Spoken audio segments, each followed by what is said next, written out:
The Masters. For 50 years, it's been the golf world.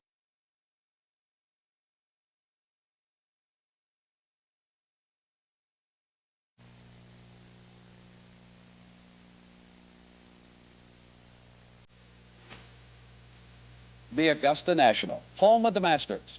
For 50 years, it's been the golf world's greatest stage. It's where Bobby Jones started the tournament as a gathering of friends. And Gene Sarazen turned it to high drama with the double eagle of 1935. It's where a pair of Texans held a shootout and Nelson beat Hogan by a stroke.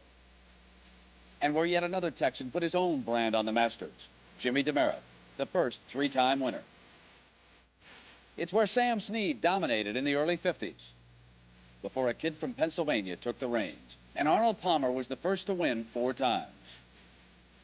It's where Jack Nicklaus won back-to-back titles and a record 5th on a storied putt in 1975. Since then, it's a tournament that has featured the sure touch of Tom Watson. Tom Watson. And the raw power of Seve Ballesteros, 2-time champion and a leader again this year. It's where we've seen and shared the joy of Ben Crenshaw.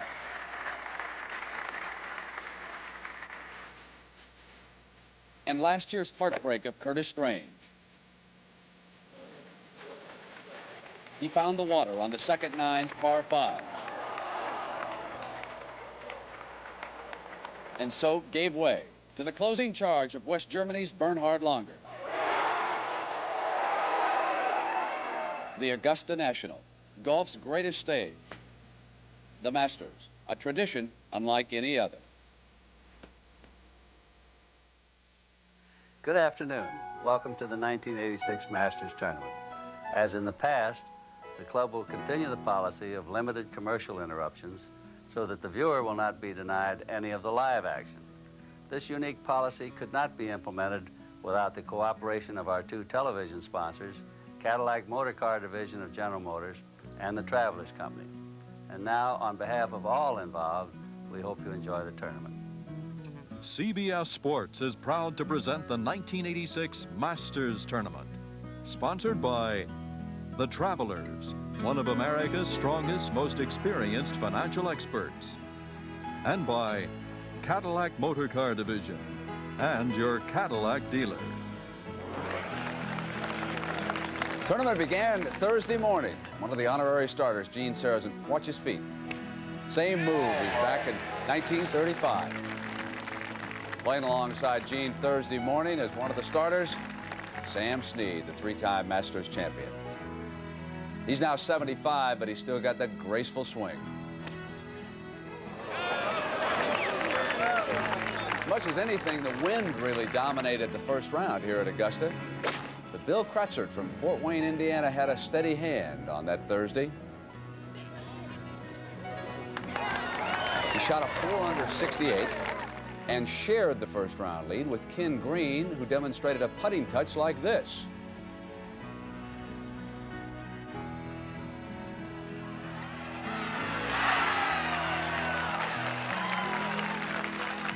But then it was round 2, and the golfer everyone fears, Seve Ballesteros, made a move on the leaderboard.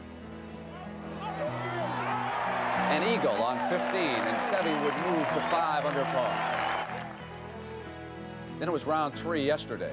This story belonged to Nick Price after a first-hole bogey, 10 birdies, and almost an 11th at 18, but he still wound up with the course record, 63.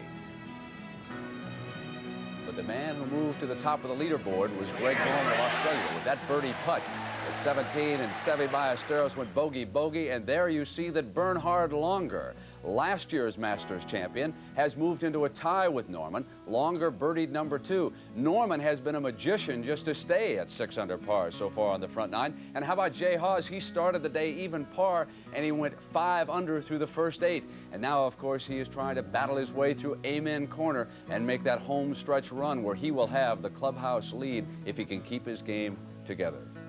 Also within striking distance, Bob Tway and Donnie Hammond are there.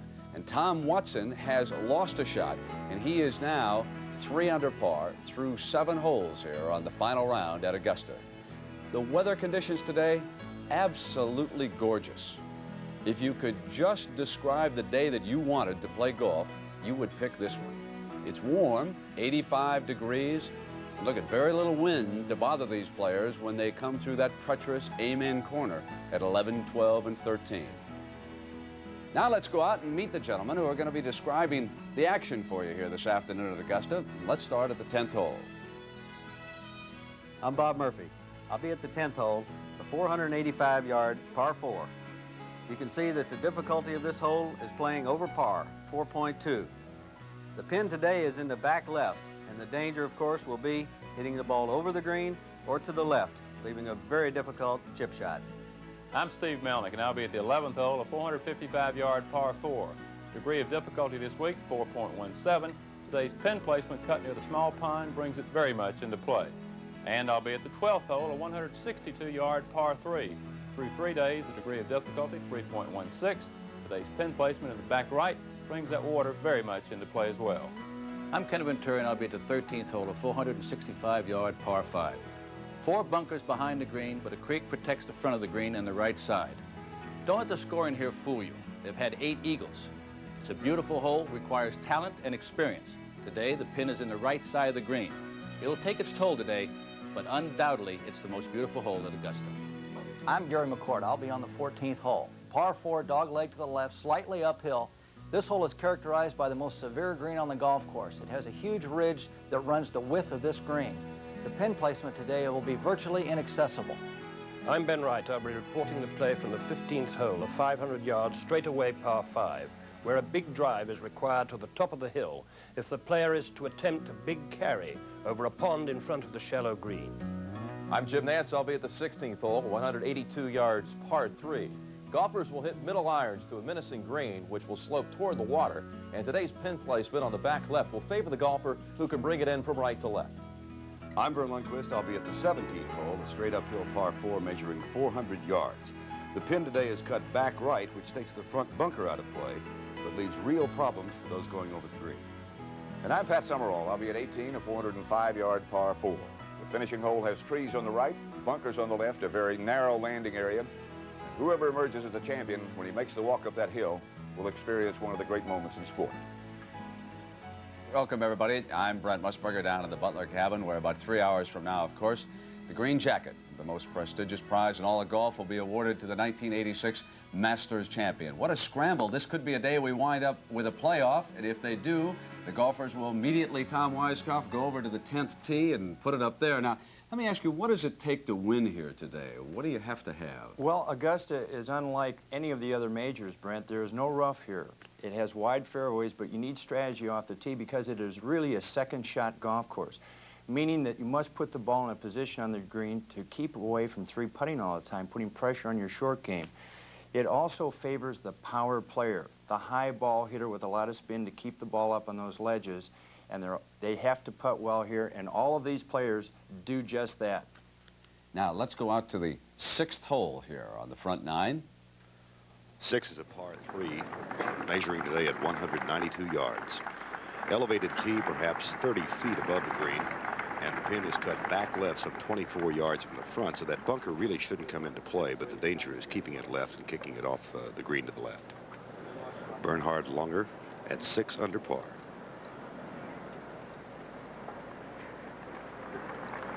Perhaps the most difficult task in golf to repeat as the Masters champion. It's only been done once, and he is the defending champion, of course. There's a large knoll on the right side of the green. You want to stay away from that. And Langer has left himself quite some distance.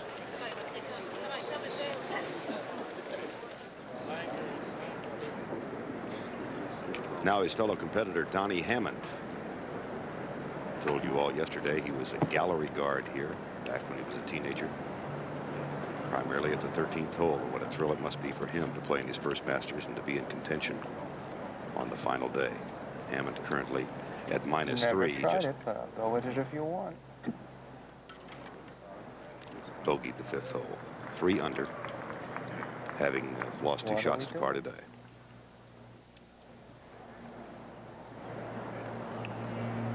We are told now Bernhard Longer did not reach the green. Tom Weisskopf, this is a real task here, isn't it? Club selection. It is, Vern, because you're playing so much downhill. There's a change of elevation, maybe close to 30 or 40 feet. And that pin is protected by that huge bunker. And what Donnie's concerned about, I'm sure, is just to take the right club and hit it hard. Don't hit it easy, hit it hard here.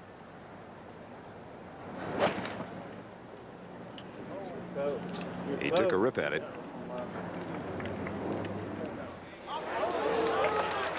Excellent shot. Let's go back to the 5th hole.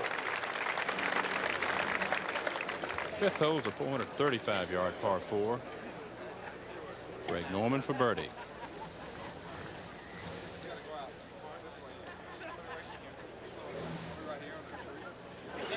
Norman's even par through the first 4 holes, but it's been anything but easy. Up and down at 1, up and down in 2 for par. Great save for par at 4, where his tee shot went through the green. Typical final round pressures of a major championship. Wind beginning to pick up now. Early in the day it was dead calm to now. You see that breeze freshening, that flagstick moving in the wind. Now this is Nick Price. Another one of those contingent of foreigners that we've talked about. Originally from Zimbabwe. We have a Spaniard, a German, an Australian. We've got Gary Player joining us. Gary, you like seeing these foreigners taking part here? Well, Steve, I don't know. I don't believe in the word foreigners. I think we all just golfers playing all around the world. Tell us about Nick Price.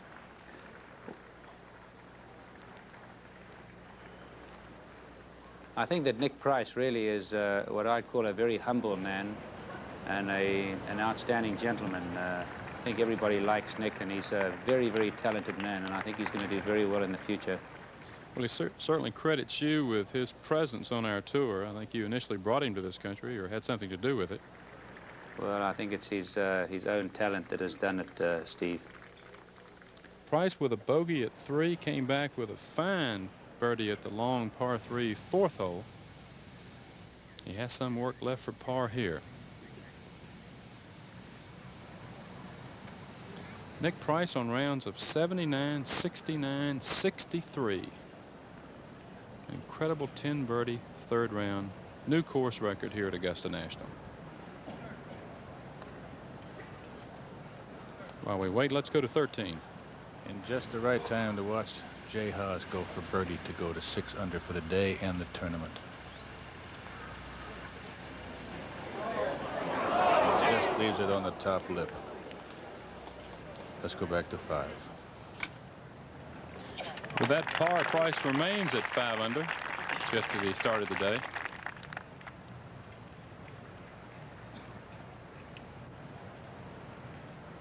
This may be the easiest par Greg Norman's had thus far.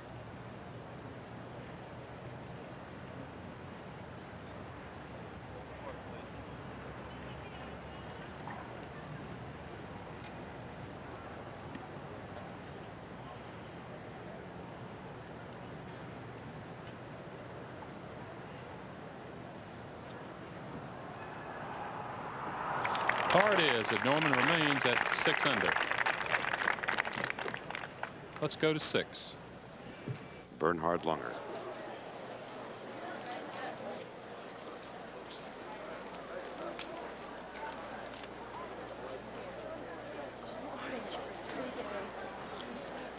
But will have a considerable break from right to left.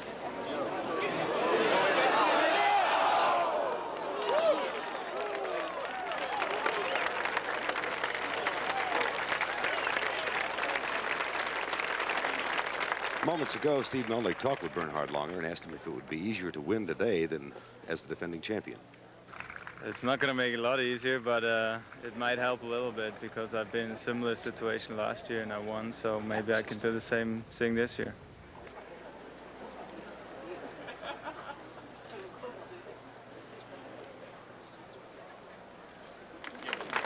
So, safely in, let's go to Brent Musburger.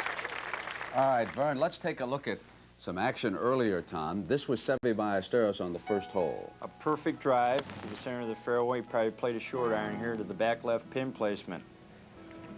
And it was an excellent shot, Brent. Some 15 feet short of the hole. He just missed the birdie putt, stayed one shot behind Greg Norman at the moment, and then it was Bernhard Longer's second shot. Again, a perfect drive, but pulled his second shot to a very tough position to get the ball up and down from.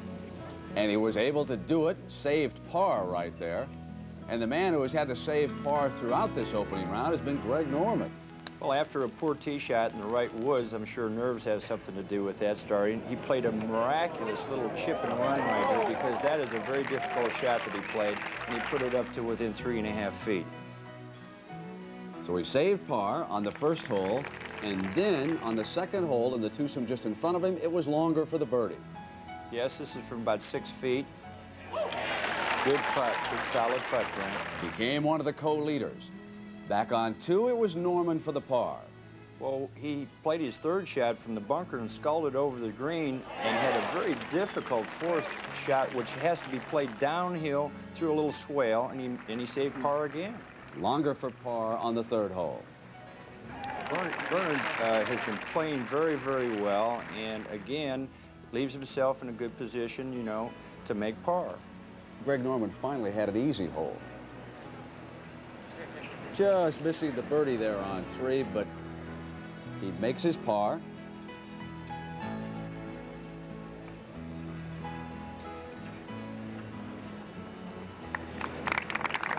You know, Tom, there's a player we have overlooked a little bit here by the name of Tom Kite. And this is at the fourth hole. I'm sorry, that's Bernhard Longer at the fourth hole. This is a long 220-yard downhill par 3. Very difficult hole, and he played a very good shot right there.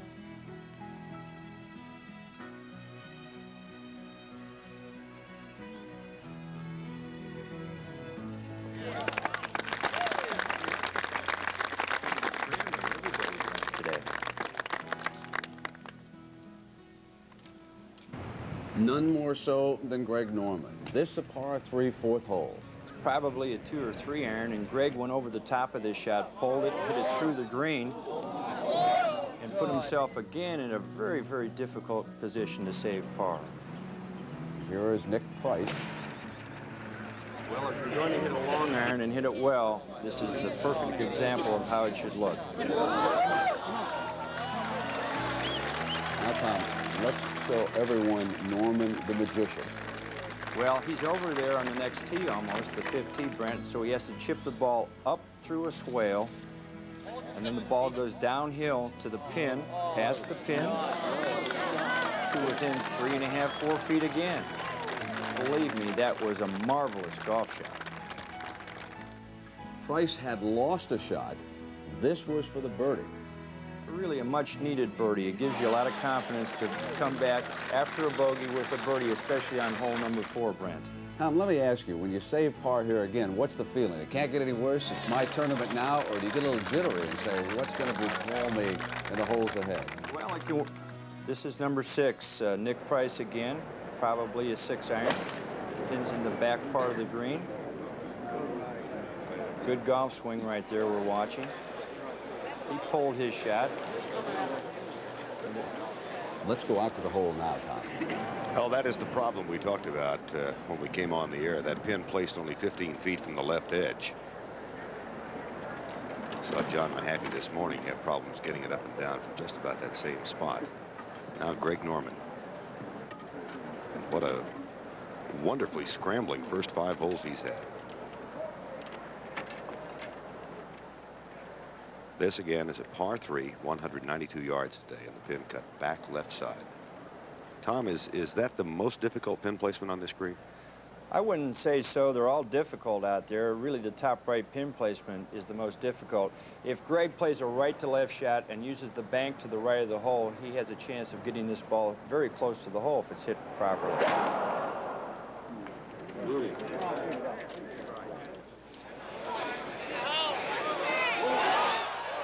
It was 12 to 15 feet away from birdie at 6.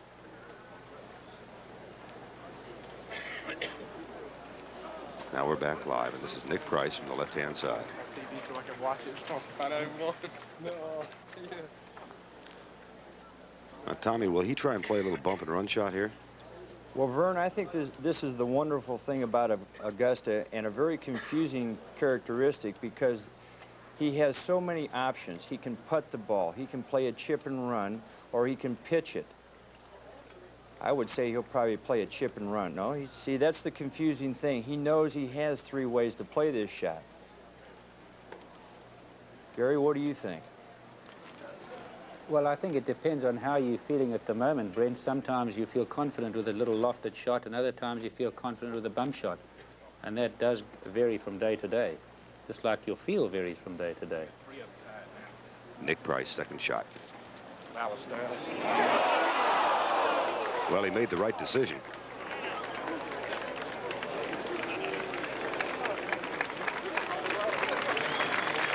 That'll be a tap-in for Nick Price's par 3. Not a tap-in, he'll mark the ball, but that was really a well-executed shot. And Greg Norman, our co-leader. These greens have slowed down a little bit from the first 2 days, but they can still be treacherous. Early this morning, Ken Green, who was the first-round co-leader, 4-putted this 6th green. And a 3-putt from 3.5 feet. Norman with rounds of 70, 72, and 68.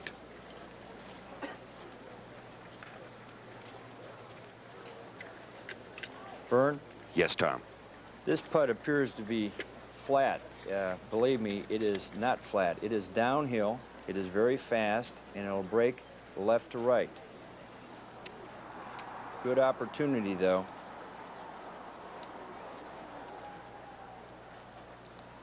And this would put him back into sole possession of the lead, a position from which he started the day about an hour and 22 minutes ago.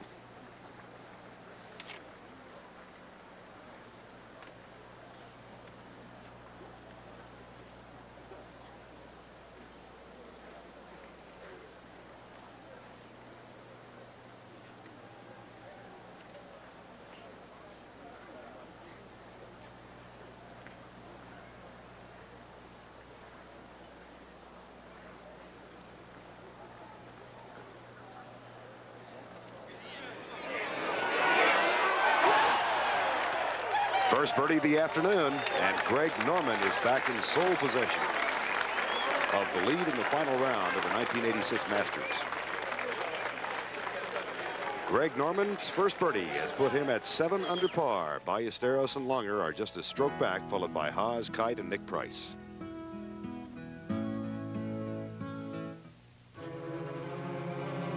Welcome to the new world, where all the rules have changed. A world of financial expertise to manage cash, build IRAs, finance mortgages, and a world of insurance protection for lives, health, and property. It's the world of the Travelers, one of America's strongest diversified insurance and financial experts. Have you looked under the Travelers umbrella lately? Announcing the classic Cadillac for 1986, the rear-wheel drive Fleetwood Brougham. Styling that's every inch a Cadillac. Inches that add up to the longest regular production car. Plus full-size comfort for 6 adults and their luggage. And new for Brougham, a powerful 5-liter V8. If you think big, think about the classic Cadillac, the new 1986 Brougham. Best of all, it's a Cadillac. Well, here at Augusta for the final round, it's kind of like us against the world, if you will. Sandy Lyle of Scotland is paired with Jack Nicklaus, the 5-time winner. Tommy Nakajima of Japan, he went out with Tom Watson. Seve Ballesteros of Spain, paired with Tom Kite. Donnie Hammond against the defending champion from West Germany, Bernhard Langer. And, of course, Nick Price, a South African, against Greg Norman, the Australian. And let's go quickly out to 9.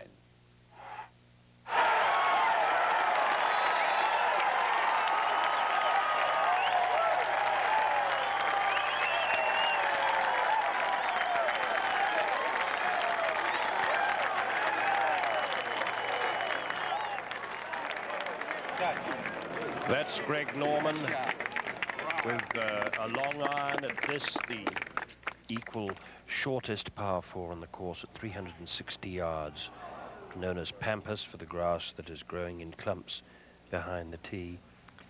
And now Nick Price. Most of the players go with fairway woods and long irons here.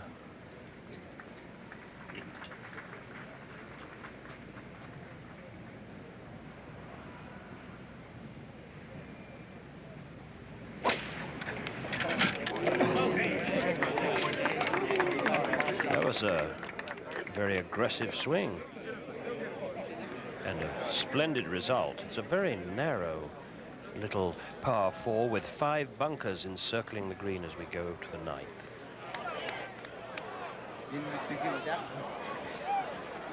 When it goes right overhead,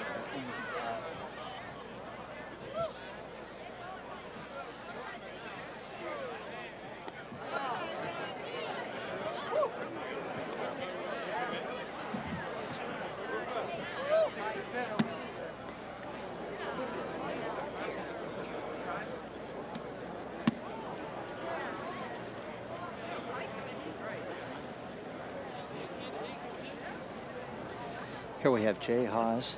This is a par putt of about 15 feet. He's left it short. Jay drops a stroke here now to go to 4 under par, and he's got to make some birdies real quick to try to get up towards the top of that leaderboard with just a few holes remaining. The problem we're going to have here on 14 today is the pin is cut right against this ridge, and any ball that's left short of that ridge, it's going to be very, very, very hard to get up and down. We have Seve Ballesteros, top of the leaderboard at 8 under par, followed by Greg Norman, Bernhard Langer, Tom Kite, and Nick Price.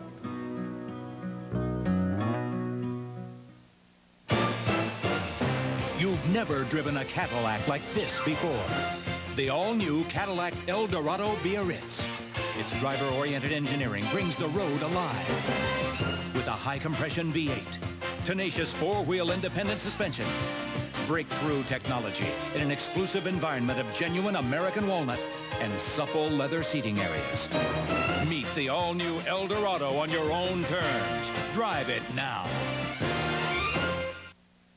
The art of investment and financial security requires painstaking preparation, bold strokes influenced by a mastery of expertise, a creative approach to IRAs, annuities, and innovative forms of insurance. As one of the strongest diversified financial institutions, we have the capabilities to turn the business of investment into an art. The Travelers. Have you looked under the Travelers umbrella lately? Well, back at the final round of the Masters, let's reset the stage. Seve Ballesteros and Tom Kite both scored eagles on the 8th hole. Now, that moved Ballesteros to the top of the tournament at 8 under par with Kite moving into contention at 5 under. Gary Player, let me quickly follow up that question about us against the world, if you will. Why are the foreign players so much better today? What has happened to the game of golf? Well, I think there's a great incentive now, and people have learnt a lot about organizing, like from the Masters here all over the world. But let me just say one thing, that when Bobby Jones was here, he always said one of his greatest wishes was to see more international players, the same as the sponsors and the American public want to see their players line up against the best. I was amazed to see in the paper the other day, one man said it makes his blood boil to see all these foreigners doing well. He's not thinking very big. No, the Olympics bring out some of the best in athletic competition, and if we get something like this going, I would think it would be great for golf. I think the tour really needs that. Gary, you, of course, were the first foreign player to win here. What does it take today as we go back out to the course to win the green jacket?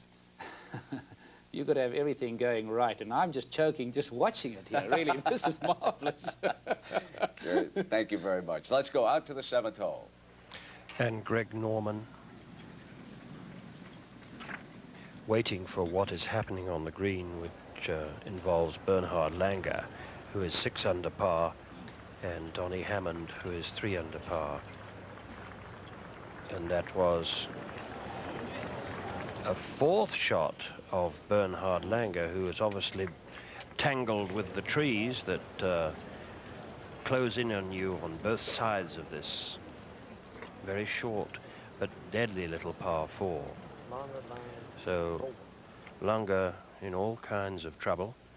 Donnie Hammond, who started the day at 5 under par, made a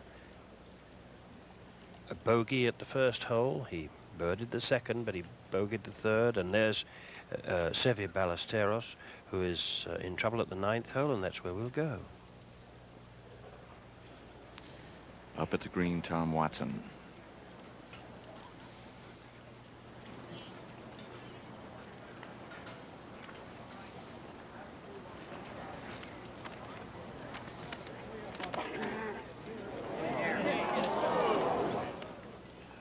That was his birdie putt.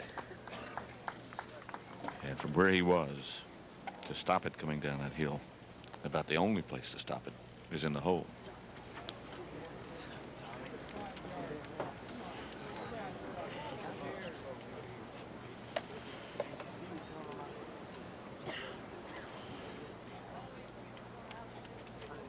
Earlier today, we talked with Tom Watson about Augusta. Experience is, I think, is a big factor because I've been there before. There have been several players that have been there before. Bernhard Langer, Ballesteros, Jack Nicklaus. I'm sure I've missed somebody who's been there. Going down the last 9 holes, you have to have that experience to judge what the wind's going to do, and pretty much know what it's going to take to win and do it. That was Nakajima, and that was his par. We go back to 7. And Bernhard Langer putting and making his bogey and dropping him back to 5 under par just as he started. His only birdie the 2nd hole today. And this narrow little par 4 claims another victim as we look back to Greg Norman at 7 under par, alone in 2nd place behind his friend and rival, Seve Ballesteros.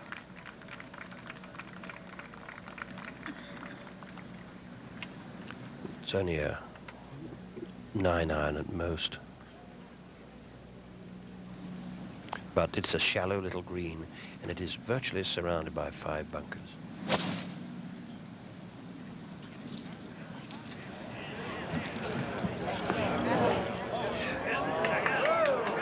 Well, if that spins back enough, that's going to give him still a very testing putt with a big right to left swing. Now, Nicky Price, who really played a very aggressive tee shot here, he's at 5 under par just as he started, with a bogey at the 3rd hole and that magnificent long iron shot at the 4th for a birdie.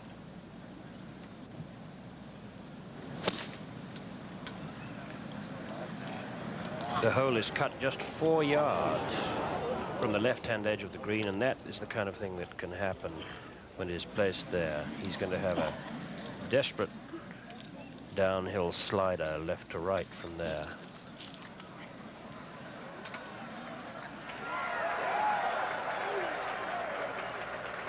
And we'll go over to the 10th. That's Gary Koch, putting for par. Gary today is 2 over par, so he needs a few birdies on the back 9. He said he just hadn't been putting well this week, and you're not going to do very well if you don't putt at Augusta. No question about that. And we'll go to 15. This was Jay Haas with a 3-wood just a few moments ago. And a wonderful looking shot that is. That's right at it.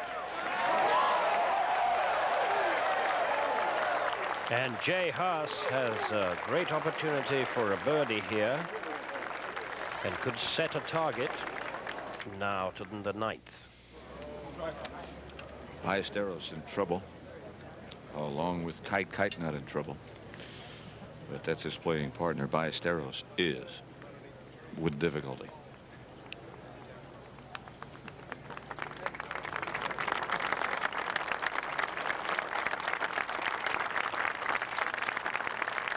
Back to the studio and Brent Musburger. All right, Pat, thank you. And Gary Player has to catch a plane and get back, return to his home. Gary, would you like to tell us who you think might win this Masters? Would you like to pick a champion for us? Well, I don't think you can ever win doing that, but if the best player wins, it'll be Ballesteros, because he is definitely the best player in the world. There's no question about that. He's got strength and finesse of a locksmith. All right, thank you very much, Gary. Now let's go back out to the course. Well, there he is. And he's going to need to be a locksmith to get this close. Tom Weiskopf, what do you think Gary meant by that? By being a locksmith? Yes. Well, his touch is so fantastic. His ability with a short game is just that much better than anybody else. Not there, though, Pat. What he was protecting against, Pat, right there was the bunker that protected that pin from where he was. He's got some work cut out for him right now, though. Does he indeed? He needs another key.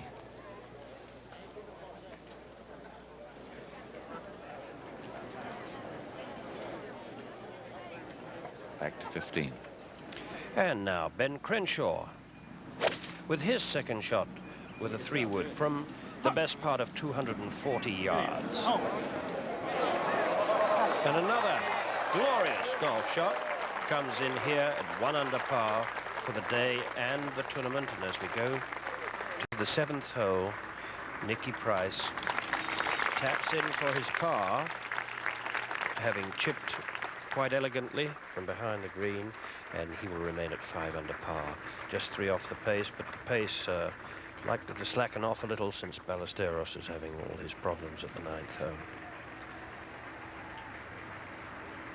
Let's have a look at his chip shot down this glass. Oh, it's a putt.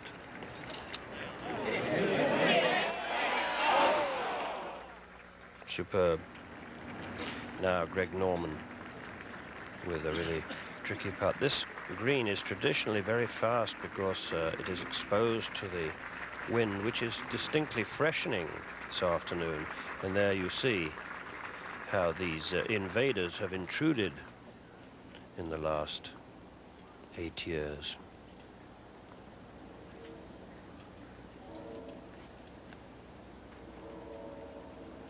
Ben, are you an invader?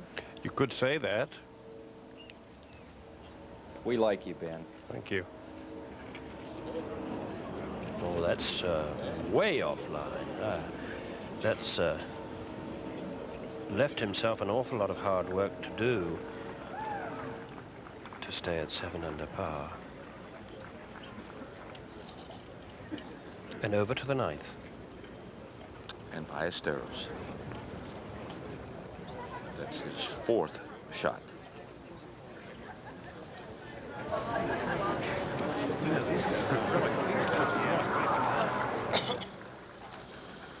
And some work to do coming back for Seve. He has the outright lead at -8. Norman at 7. And that could all change in a moment. Kite is 5. Bernhard Langer, the defending champion, is 5. Nick Price is 5. Back to 7. And this really important putt for Greg Norman. Of course, they're all important today, but this to remain at 7 under par. Little swing to the left. Nicely performed, and so Greg Norman stays at 7 under par as we go to the 9th. Kite.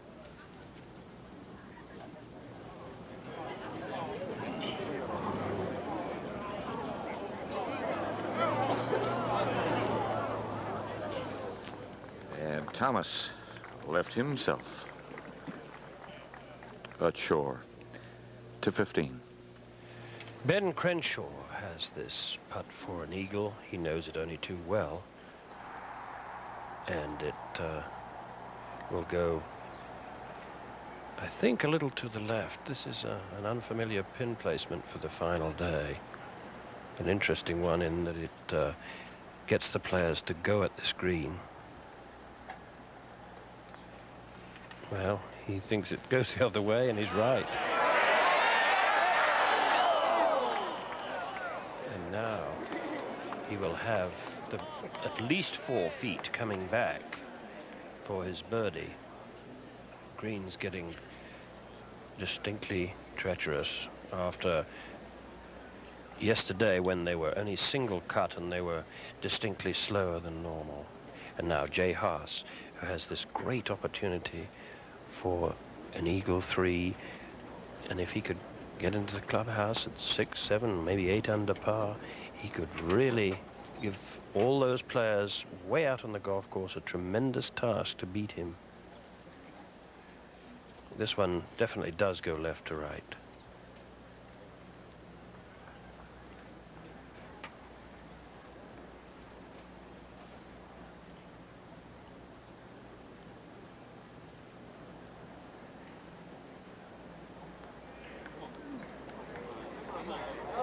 Caught up in the fringe a little. It didn't take off at all helpfully for him, and back to the 9th. Ballesteros. That's for 5.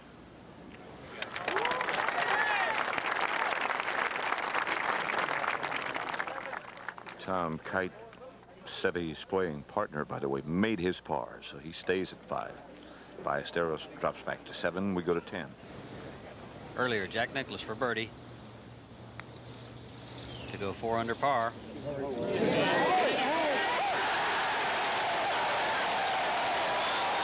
the bear is stalking. Come on, Jack, smile. That's it.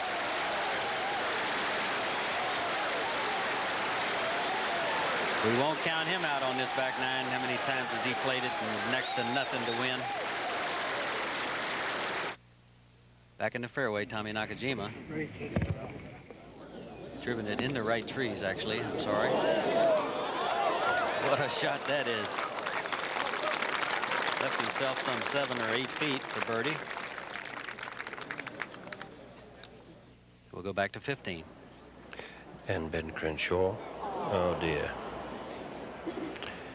Well, that was virtually his last chance gone, so the 1984 champion will not repeat, and he will remain at 1 under par as we go back to the 8th. Here we have Donnie Hammond.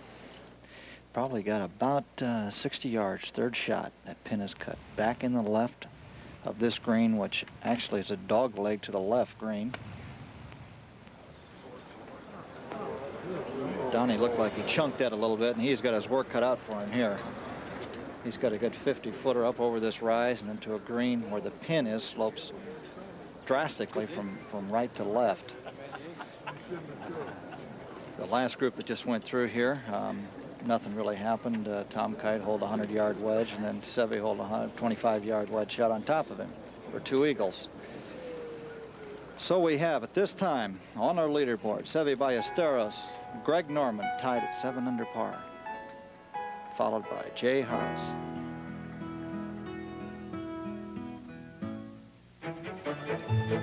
In the look-alike world of financial services, one stands out. It's one of America's strongest diversified financial experts.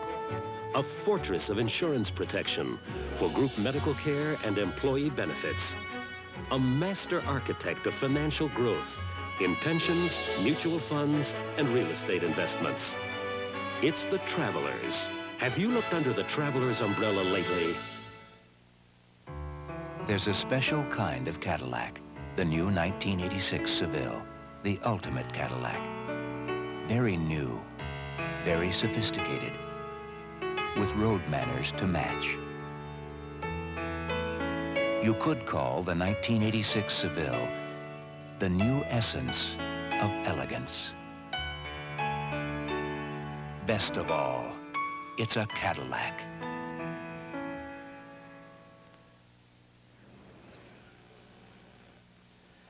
Seve Ballesteros and Greg Norman are tied atop our leaderboard in the final round of the Masters at 7 under par, and just 2 strokes back, you can see 4 golfers right there. And out at 16, that par 3. Here's Jim Nantz. And Jay Haas on the tee.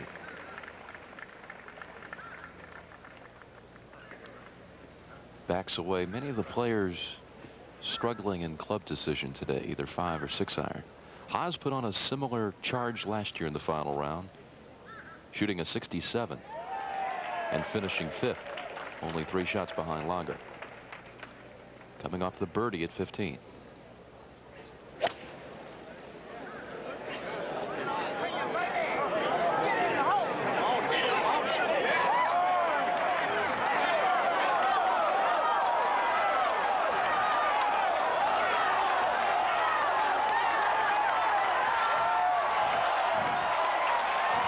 How about that? Jay Haas already 5 under on today's round and only 4 feet away from moving within 1 shot of the lead. Let's go to 9. We have Donnie Hammond, his approach putt from 50 feet or more. He is left easily 12 feet short. You can see Donnie walking up that high ridge there in the middle of this green, and then from where he is right now to the cup is straight downhill. Here we have Bernhard Longer on his 3rd shot. This was a little earlier. Mr. Green way to the right. And he is going to have a treacherous chip now. This ball will hit and release. It's straight downhill now to the flag.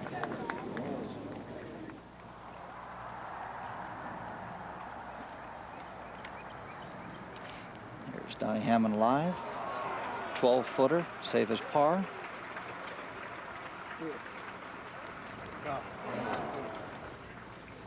Now he's got something left here to save his bogey.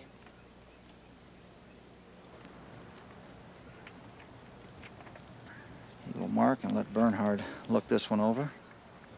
Donnie has lost 3 shots to par here so far and needs to get it back in the birdie situations to get back in this golf tournament.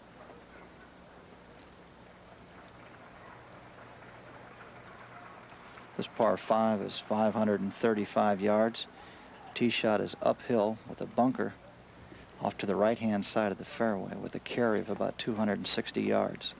Next shot is straight uphill blind to a plateaued fairway. Green surrounded by 3 huge mounds on the left-hand side. Just to Bernhard's left right there. The green is about 70 feet deep and it swings straight away, right to left.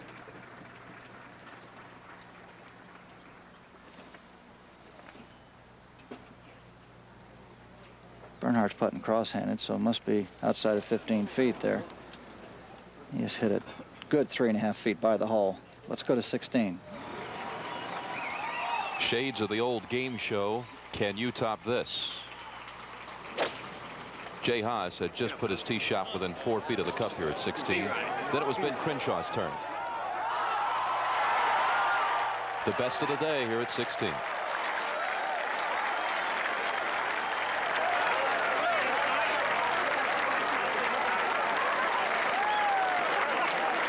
To 10. Back in the fairway, Tom Kite with a 4-iron.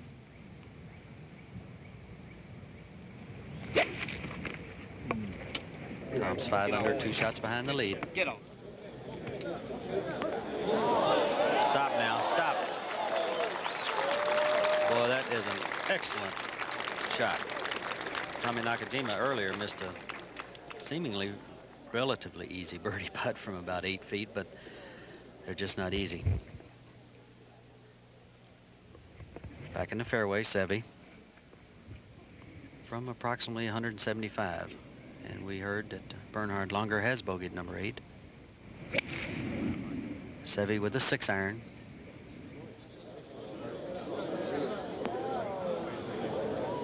And he's just left it short, but in approximately the same position that Jack Nicklaus was in when he made that beautiful putt up the hill. And we'll go over to 8. On the tee. We're in the fairway here. Second shot.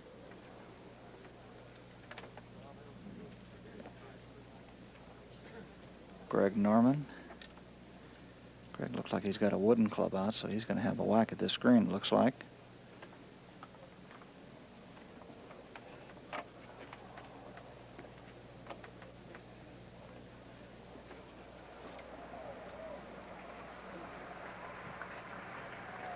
That's from the green area, looking back down towards Greg.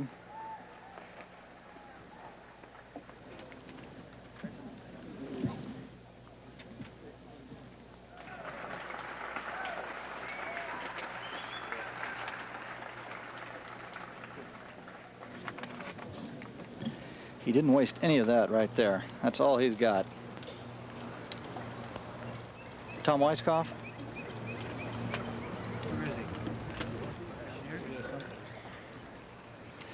That ball is left of those large mounds you see right there, down in the pine trees. To say the least, he is in serious problems right here. And we asked Greg Norman, how's he playing these par fives? Oh, definitely, yeah. I mean, if I can, like 15, for example, on still days like this, if I can get a 4 or 5 iron in my hand, it makes a big difference instead of hitting a 1 or 2 irons under that small target. So length is a big factor, especially on number 2. Number 8, I got it on front edge yesterday, so yeah, it has a big bearing. And we're at 16. This is Crenshaw for birdie. I'm sure he wishes he could have his back 9 all over again from yesterday when he shot 4 over 40 and virtually shot him right out of the tournament. Jay Haas, moments before, missed a golden opportunity to move at 6 under. That may come back to haunt Mr. Haas. Nevertheless, an outstanding round going so far. 5 under today and currently in a tie for 3rd.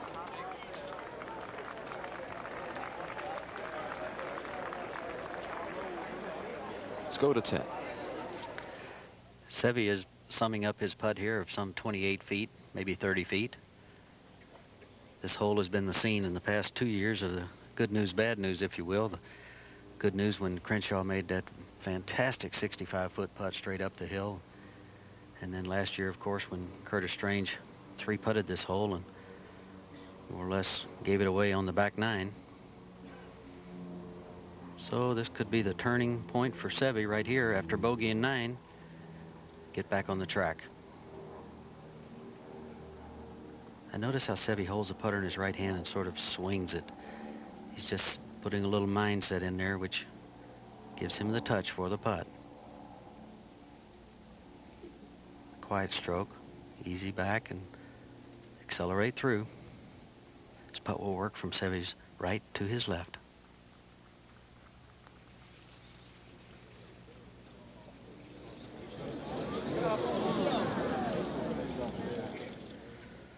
And not a bad putt. So Seve remains at 7 under and tied for the lead.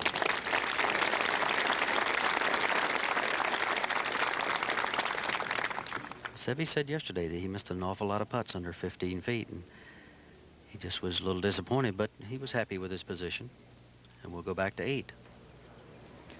Here we have Nick Price hitting his 3rd shot.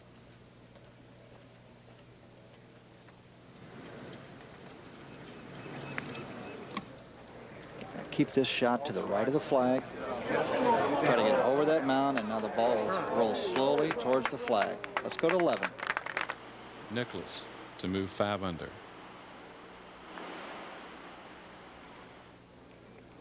Is it enough? Is it enough? Yes!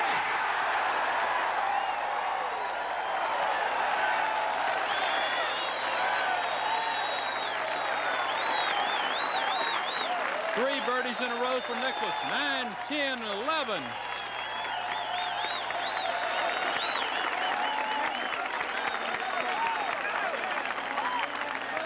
Back to 8.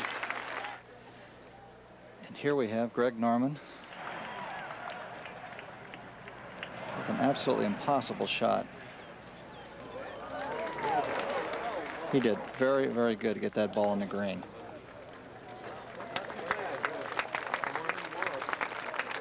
Let's go back to 11. Sandy Lyle for par out of the back bunker, but it's Jack Nicklaus, the man of the hour. It's been 11 years since he donned that 5th green jacket.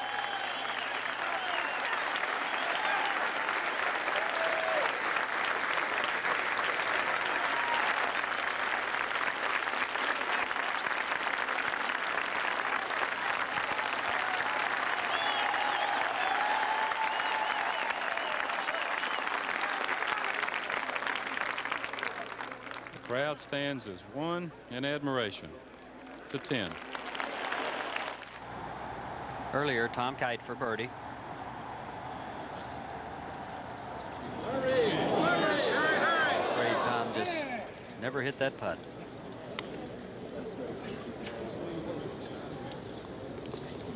Taps in for his par, and he remains 5 under.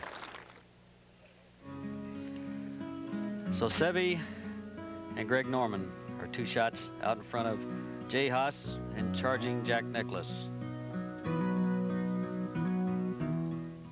Tell Mommy I'm on my way. General Motors is embarking on an odyssey down roads paved with technological wonders that might seem like science fiction. But at GM, they're becoming reality now. Laser body testing, sophisticated instrument displays, electronic navigation systems. The 21st century lies dead ahead, and today's GM is leading the way there. The GM Odyssey. Science, not fiction.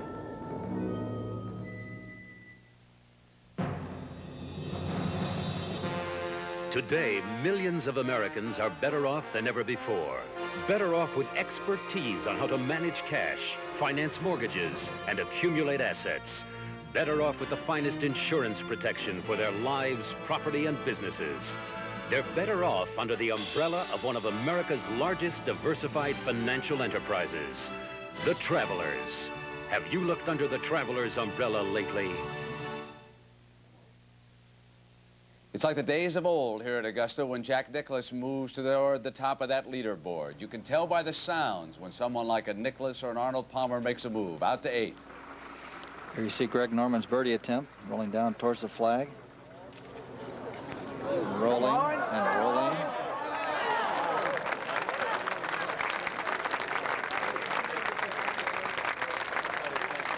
The more the shark hit his second shot, he will be very happy to get that 5 and get out of here. This green on your second shot, you just do not want to miss this green to the left. Anything to the right is very, very playable. Let's go to the 12th hole. 162 yards, probably a 6-iron.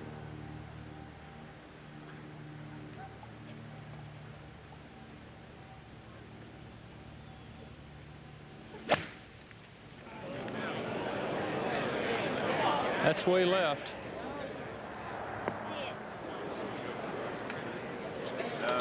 I have a feeling Jack was probably trying to play the shot safely. He just pulled it from where he was aiming. He rarely aims at that pin in the back right portion. And I think that was just a matter of pulling it about 5 yards to the left. Nicklaus birdied the 11th and the 12th yesterday. Son Jackie caddying for him this week.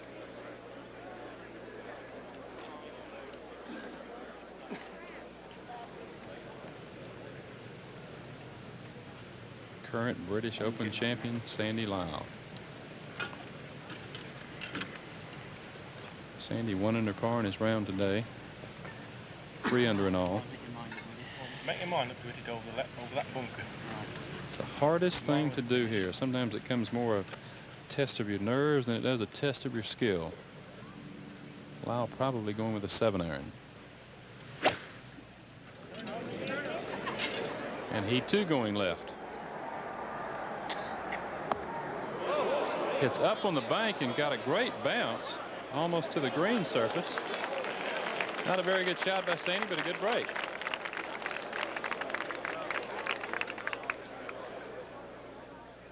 Nicklaus only 2 back. Lurking, lurking, lurking.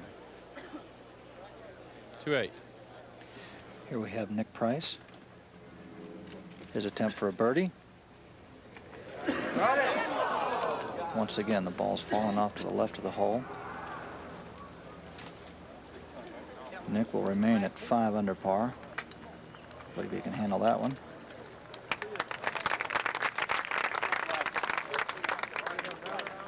That was earlier. We'll go to 9. The wind has picked up considerably.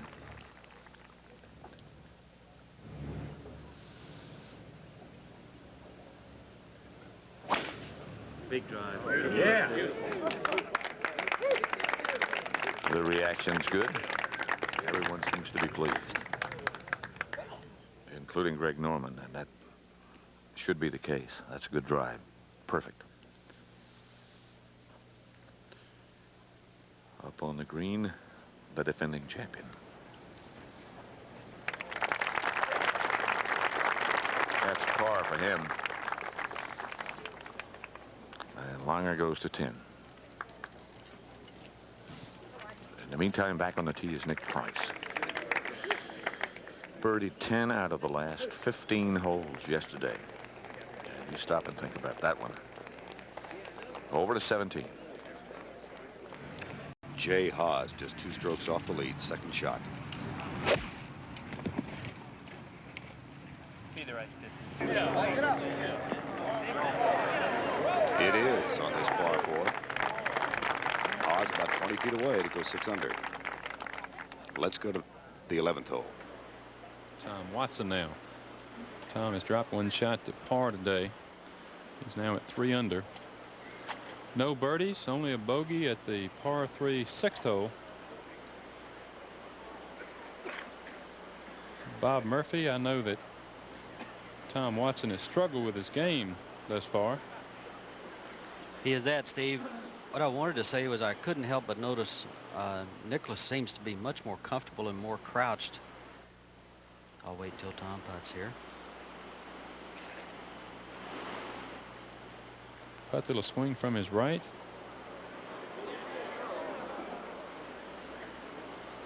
What I was saying, Steve, is, and you've watched Jack as much as I have, he seems to be more behind the ball with his hands higher. Seems to be working. Nicklaus, tough shot. Long green from about 60 feet. This is not the strength of his game, and it continues to plague him. He's got about an 8-footer for par.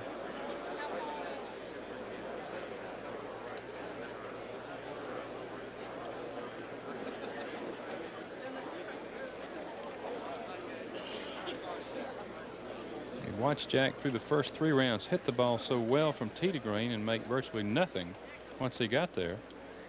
Now this is Sandy Lyle.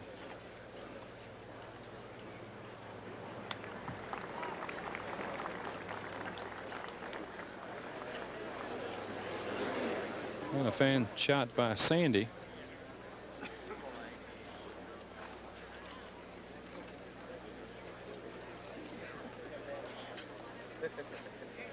The benign conditions yesterday allowed so many players to take advantage of Amen Corner. A lot of birdies at 11, even more so at 12. And not much wind today. Not in the sense that it's a real factor anyway. Back on 11, Tom Watson got his par. Jack going with that new larger bladed putter. It's an awkward looking thing to look at. Evidently it works though. Son Jackie being a big help reading the greens. Fine golfer in his own right. I think if the truth be known, Nicklaus's vision is not as good as it used to be as we go forward to 17. Jay Haas for sole possession of 3rd place. Nope. 31 in the front, even par so far in the back, and he has to settle for par here on 17 and will remain at 5 under.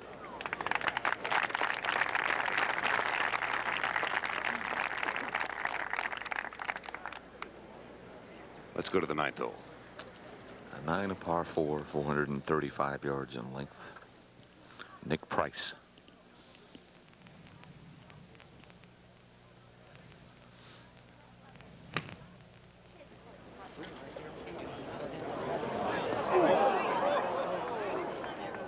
Come back down the slope a bit. No, it hangs up back to 12. But that should move from the right.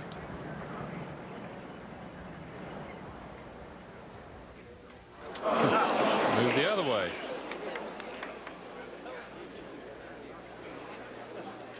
Seve Ballesteros at the top of the hill at 11. About a 5-iron. It's not the kind of shot you'd expect from Seve. He was about 180 yards, but a lot of green to work with. Perfect pin placement for the shape of his shot. A moment ago, Tom Kite. Kite now, remember, at 5 under par.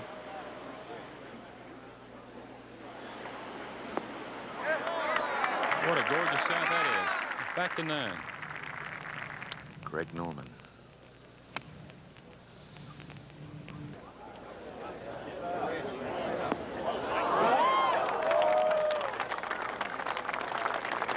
That's a fine shot.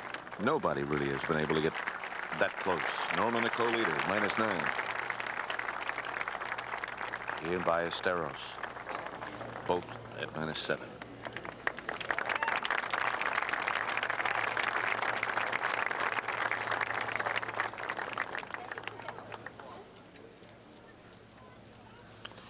If anything, the wind has freshened a bit, and the scores might be more difficult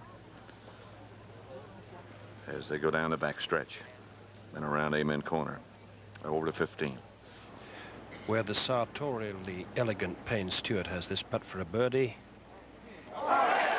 And that takes him to 5 under par. And he and Haas are going to get home early and give those gentlemen on the golf course a lot to think about if they can keep up this pace. We hear that Payne Stewart has already missed 2 putts of inside 2 feet, so he could have been measured for a jacket maybe had those gone in. Still, he has a great shot at it. Over to the 10th. Back in the fairway, Bernhard Langer from approximately 160 yards. I would imagine this would be a 7-iron. Bernhard has not done what he wanted to do and needed to do, and that was go out and make a few birdies. Trying to play a nice high draw. And he's left this quite a bit short and left. And not an easy putt for birdie again. And we'll go back to 9. And the last 2 of the day, Nick Price and Greg Norman. This is Price.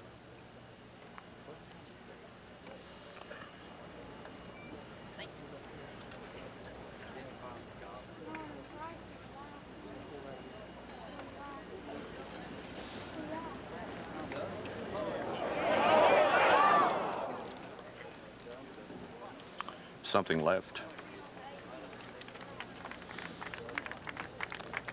We were talking earlier about that round he shot yesterday, and he broke the course record of 64 with his 63. He almost made 62. 10 out of the last 15 holes he birdied. Amazing. Ballesteros and Norman at the -7, tied for the lead. Then Haas, Payne Stewart, and the rest of the board.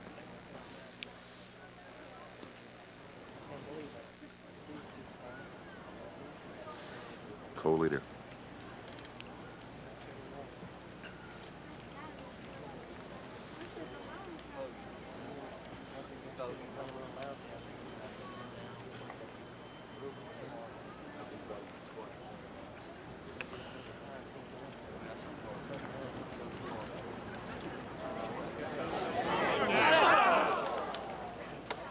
With the watch on his right arm. Time to make some birdies.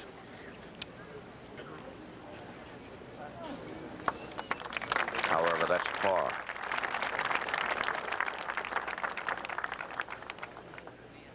.211. Ballesteros just on the front edge, trying to 2-putt for par.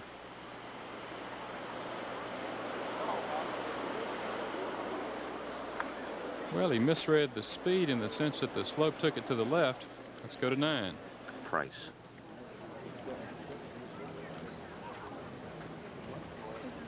To stay at 5 under.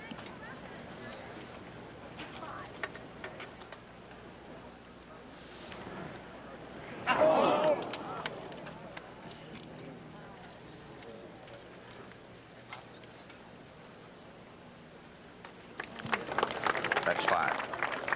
211. And Tom Kite moves to within 1 of the lead. With that birdie move to 6 under.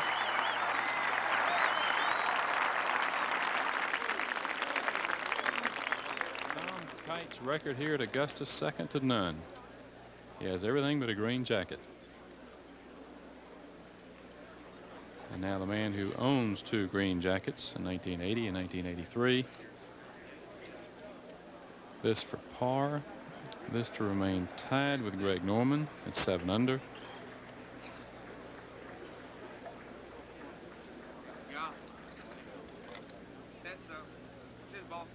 Going right back up the hill.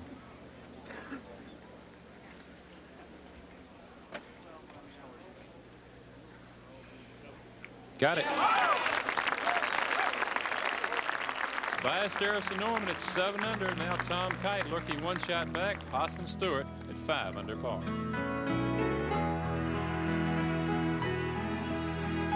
The art of investment and financial security requires painstaking preparation, bold strokes influenced by a mastery of expertise, a creative approach to IRAs, annuities, and innovative forms of insurance. As one of the strongest diversified financial institutions, we have the capabilities to turn the business of investment into an art. The Travelers. Have you looked under the Travelers umbrella lately? Announcing the classic Cadillac for 1986, the rear-wheel drive Fleetwood Brougham. Styling that's every inch a Cadillac. Inches that add up to the longest regular production car. Plus full-size comfort for 6 adults and their luggage. And new for Brougham, a powerful 5-liter V8. If you think big, think about the classic Cadillac, the new 1986 Brougham. Best of all, it's a Cadillac.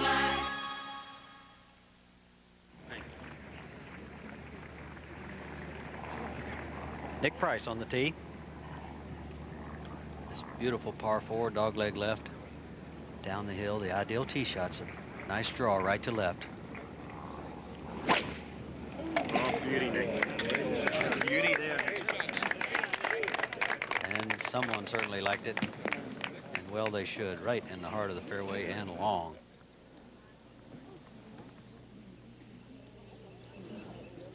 Earlier, this was Greg Norman. No more. It's a bad shot. Crash.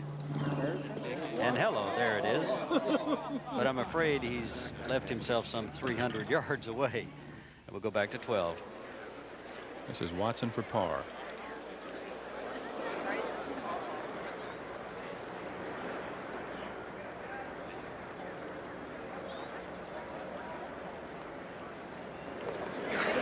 Watson remains 3 under.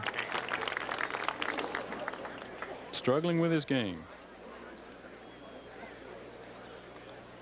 Let's go 4 to 18. Jay Haas. Go. Get up. Get up. He hit a 5-iron up onto the green. A great round for Jay Haas. And the applause now for Ben Crenshaw. Over to 12. Tee shot, Tom Kite.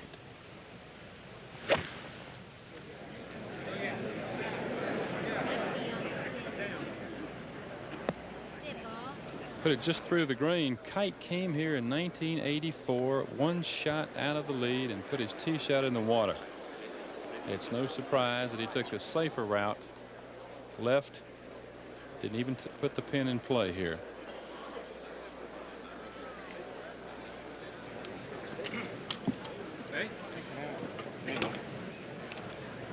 Probably a good break for Ballesteros in that Kite played first. He can get a reading on what club to play.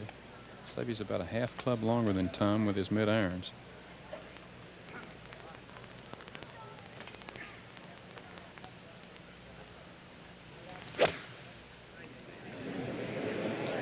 P2 playing left. Tom Weiskopf, I think more than anything, that's a sign of maturity for Ballesteros. You saw him give the thumbs-up sign to his caddy. He never fired at the flag. Well, Steve, you cannot let your ego get in your way out there at 11 and 12. And he realizes the penalties are so severe. They're a patient type of hole. In other words, you have to play them conservatively. You always have to play the percentages at 11 and 12. Par is always a good score. Let's go back to 10. First, I must apologize. I was wrong about where Norman's ball kicked out. He's about 215 yards. I thought the ball was up the hill more than it is. So this is a fantastic break. He needs to keep the ball under the tree. You can see on his left there, the branches hang out over the fairway.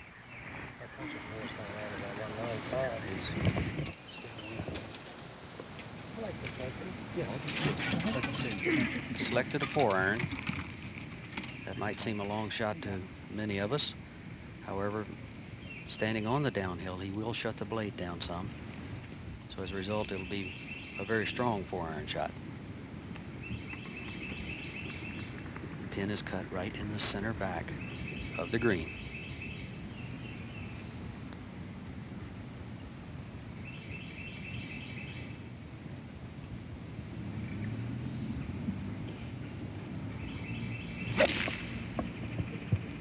He hit it hard and low, but I'm afraid he's pulled it way left into the gallery. And it's gone over there. He might have gotten another break here. He may have hit a spectator and stopped short of going way down the hill. But I'm afraid there's a pine tree right there that may come into play. I hit somebody, I hope. You heard him say, I hit somebody, I hope. Not hard and hurt him, but just hit him and stop. We'll go to 13 first. Your first look of today at the 13th hole. Jack Nicklaus with a perfect drive down the left-hand side close to the creek. He's 210 yards to the hole. He only needs 175 to carry the water. Absolutely perfect drive for the position of the pin today. At a level lie, one of the few you find on this fairway.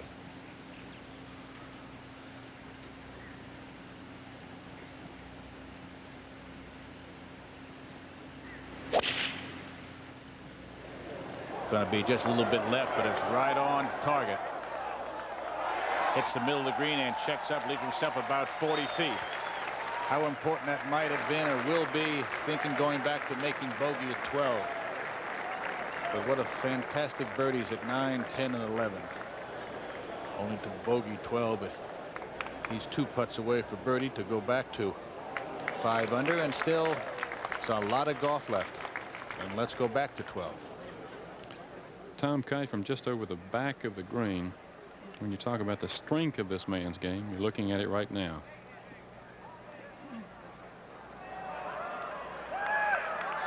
Let's go back to 10. In the fairway with an 8-iron. Nick Price.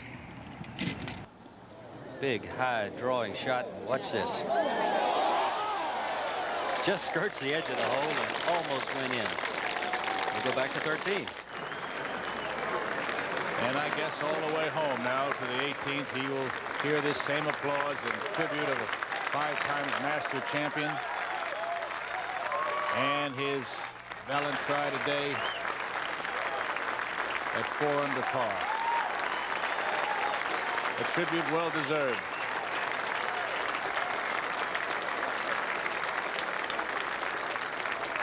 And let's go back to 12 right now.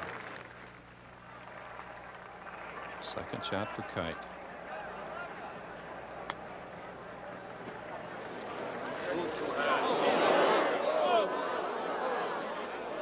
You know he can't be happy with that.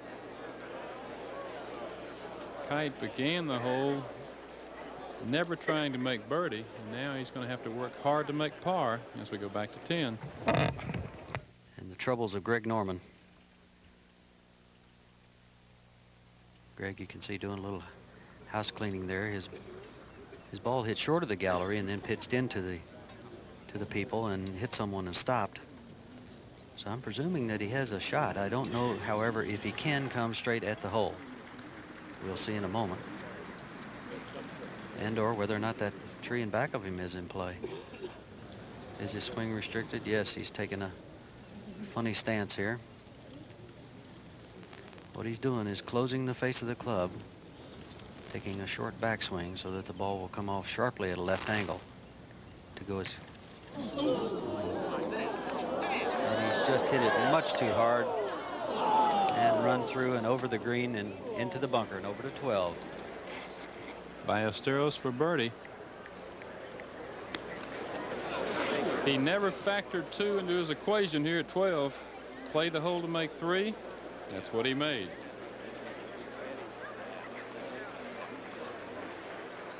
Yesterday in his round of 72, he only missed 2 greens. Frustrating day when he played so well from tee to green. He's been laying back patiently, letting others make mistakes. He's played solidly today. To 10. Greg Norman set to play. Taking a look at his lie, I imagine the ball, as slow as it was going into the bunker, it probably didn't make it to the bottom. So he has somewhat of an uphill lie. Sitting cleanly, however. And there you can see his stance. It is uphill.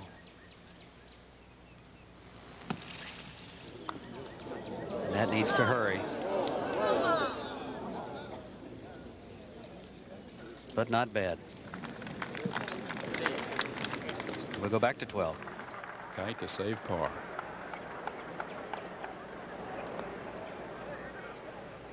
What a fine effort.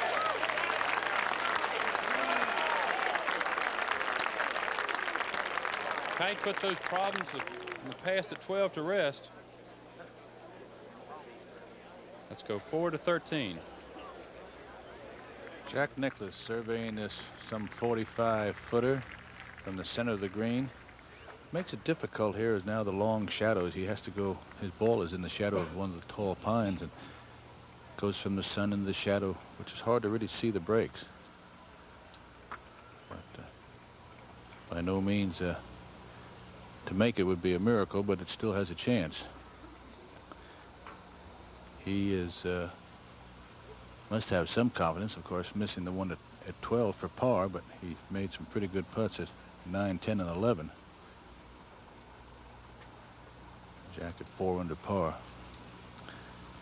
And back in the fairway, the players are watching Jack play. Watson and Tommy Nakajima, who hit thunderous drives out there. So Nicklaus now from 45 feet uphill. It doesn't really do very much. It won't break too much to the right. If he doesn't make 3, he really has to walk away with 4 to have any chance at all.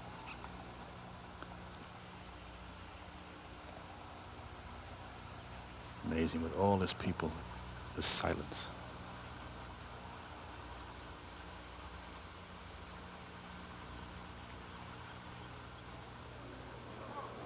Gotta go. It's gotta go.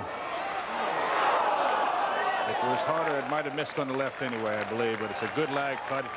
He'll have that short putt for birdie and make up for the bogey at 12. He will go back to 5 under par. Even though it is birdie, he will not make up the stroke he lost at 12. You just can't make him up. But we'll go back to 10. Greg Norman's putt for bogey.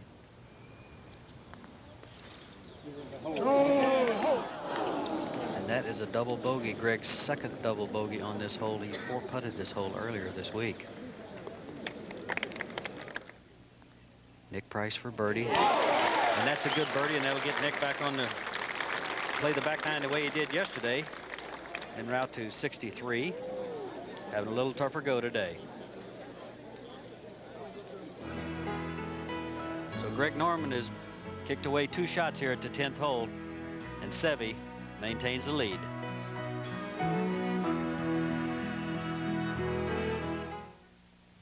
Tell Mommy I'm on my way. General Motors is embarking on an odyssey down roads paved with technological wonders that might seem like science fiction. But at GM, they're becoming reality now. Laser body testing, sophisticated instrument displays, electronic navigation systems. The 21st century lies dead ahead, and today's GM is leading the way there. The GM Odyssey. Science, not fiction.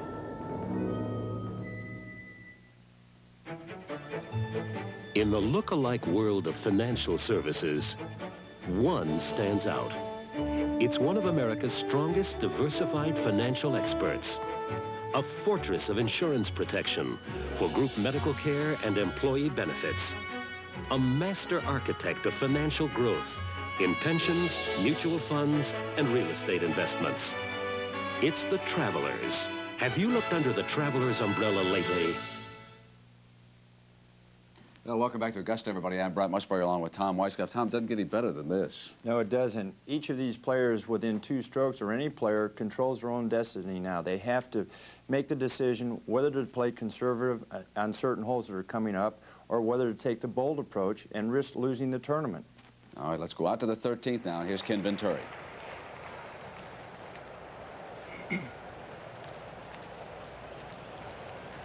Tom Kite on the tee at 13.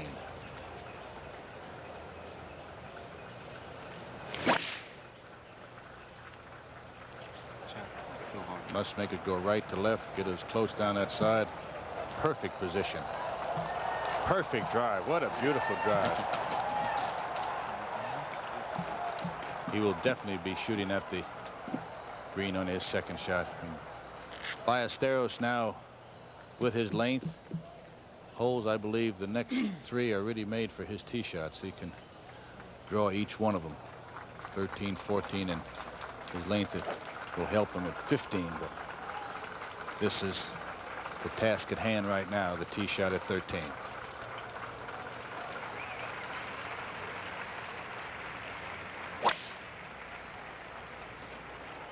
Looking anxiously.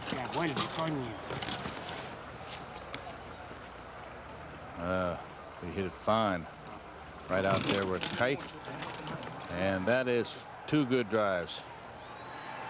And just a moment ago, in front of them, Tom Watson's second shot from 170 yards. You can tell you how big that tee shot was. And he has that left for eagle. That would put him to 5 under. We are looking at a tremendous amount of explosive players with 6 holes left to play. 6 and 5 holes. These people can solid put some numbers on you. And I don't know of many of them here that back off. Let's go back to the studio and Brent Musburger. Ken, quickly, we're with the Jay Haas, who turned into 67 at 5 under in the clubhouse. Jay, now for the rest of the field coming in, what awaits them down the stretch here? I had a little trouble at 14. I misjudged just a little bit there. The pin, I've never seen it where it was today. It's on the slight downslope on the right side. The best position is back edge or past the pin, and I was trying to get a little too close there and spun it down the hill, made a 5 there. But the wind's really not a factor out there today. Course is playing about the same as yesterday. Yielding a lot of birdies, I think. All right, Jay, congratulations. Thank you for dropping by. Let's go out to 13 again, and here's Ken Venturi. Tommy Nakajima, who hit his second shot just over the green, and this is a very delicate little chip shot. Got to come up over a rise to a plateau, and then it starts downhill, and once it starts over the hill and gets within about 15 feet, it begins to pick up speed. And not many people from this position have got it within 4 or 5 feet today. Nakajima with 1 over today, 3 under for the tournament. Here's a pretty good touch right here. Now just get over, but he'll lose it to the right. It'll break down. And we've seen that more times. You think it's not fast? Just take a look at that one right there. That's a good 12, 14 feet to the right and down the hill.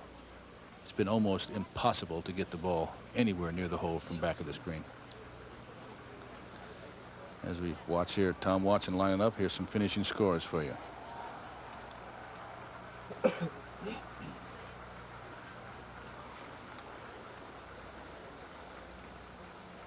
Larry Mize today had 65.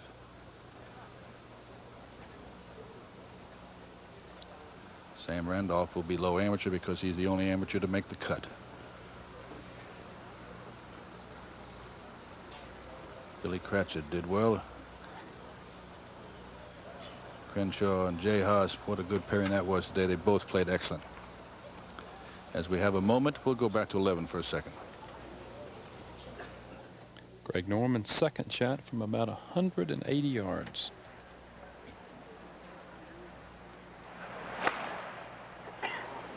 Norman, who's been fighting a swing all day long. To 13. Tommy Nakajima for birdie up the hill. And again, it's been missed that same way so many times. It's easy to read them when you sit here and watch numerous amount of players putt. So Nakajima will settle for par as we go to 17. This is Payne Stewart for par. He was 18 feet away for birdie. And with that putt may go his hopes for this year. He's back to 14. Jack Nicklaus looking over his second shot. Dead center of the fairway. He's got 155 yards to the flag. One thing Jack is going to make sure he does here is get it over this crest that runs right through the front of this green.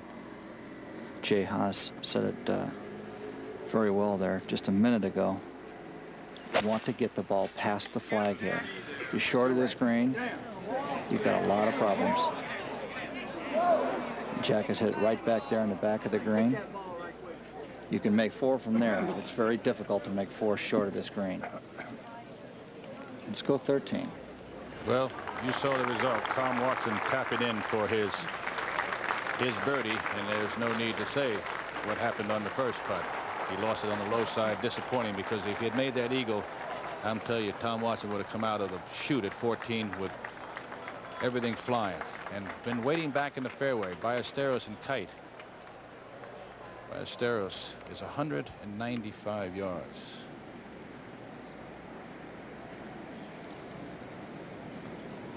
Cannot afford to lose it to the right here whatsoever. After bail left.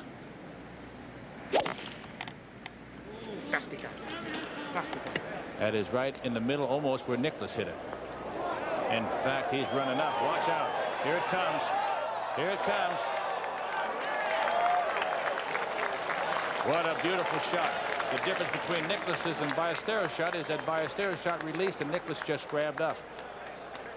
He has got that with about 8 feet for eagle. And you can tell, I think he likes it. Tom Kite hit a marvelous drive.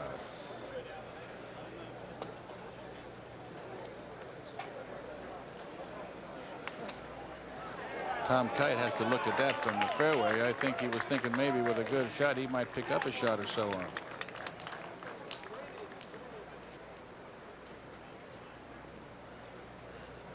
Just taking a good look at it. Tom Kite just about the same distance.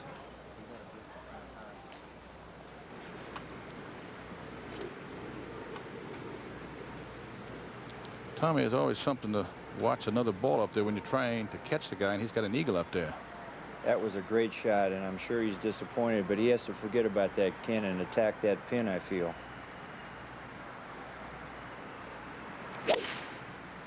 Attack it he is. He's right on line. Get up, ball. You got to go. And just the opposite of Ballesteros is he's checked up like Nicklaus is. So Ballesteros played his to run a little bit and ran to within 8 feet, but Tom Kite will be a good 35 feet away, right on the same line that Ballesteros is. So not only will Kite putt first, but Ballesteros will be able to watch the line and the break as Kite's ball comes to the hole. And Ballesteros walking down the right side of the fairway. Fine applause.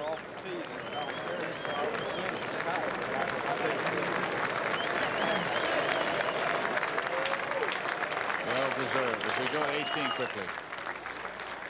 And just a moment ago, Calvin Peete for birdie. Good day for Calvin.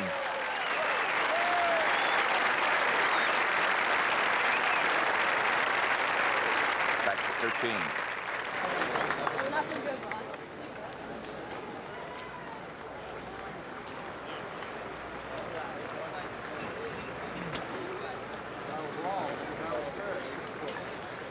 We'll go to 14 first. Jack Nicklaus from behind the green.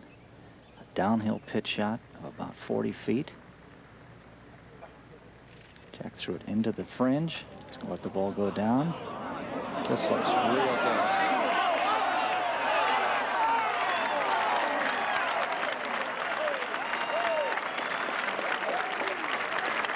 He said he's a bad chipper.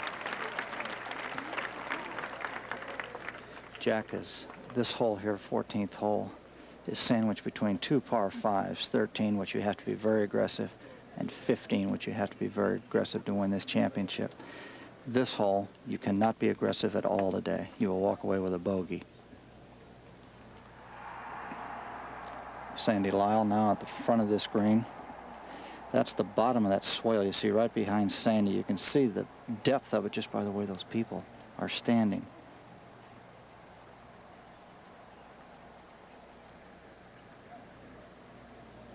That wasn't the best of efforts right there.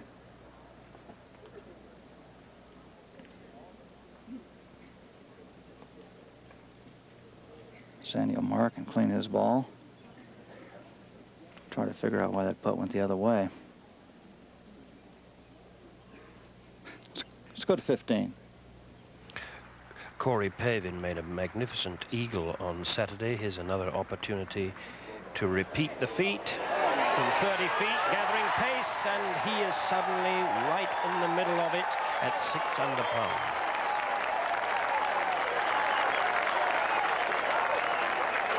Corey Pavin started the day 2 under par, had it to 4 under coming in here, and is now in great shape as we go to the 13th. Tom Kite taking a good look at this. He very well knows what he has to do.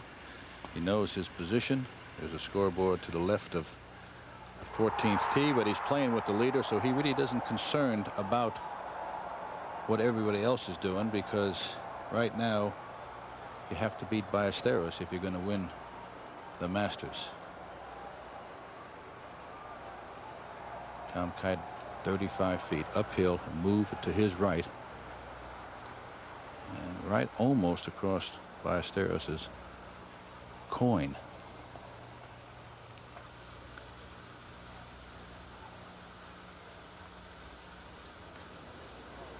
That's way too high, and he's about 2.5 feet way too high. Ballesteros did not even watch the ball roll. He didn't even look at it. He wanted to form his own opinion. Sometimes that's pretty good, because you can be influenced by someone else's stroke, and it's not what you really see. Let's go to 17 quickly. Curtis Strange, memories of a year ago. Well, that's not going to win in the green jacket, but it'll provide some solace for the day. Out of the bunker with his third shot.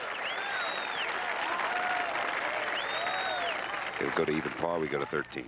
Right now, I believe you're looking at the hammer. Right here, this is something. He's 7 under and leading by 114 quickly. Here we have Tom Watson. His second shot.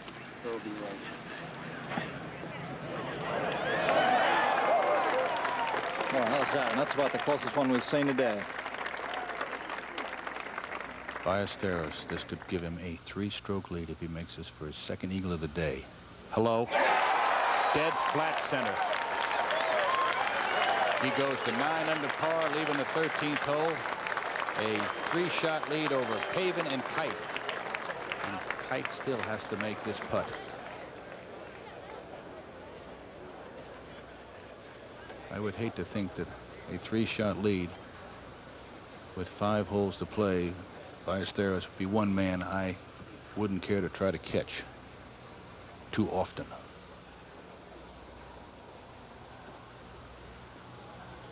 Kite really is taking his time, not because I don't think he really is that unsure about the putt. He has to gather his composure, making birdie and losing a shot. Made a beautiful save at 12. This can put him at 7 under, 2 behind, with 5 great holes left.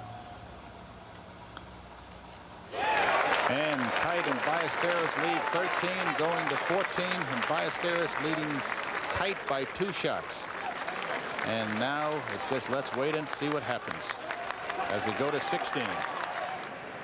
And a red-hot Corey Pavin on the tee. He's played this hole 4 over the first 3 rounds, and he doesn't like this one either.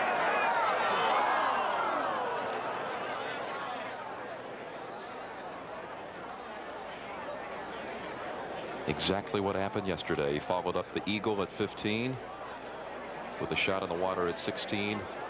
Made a double bogey.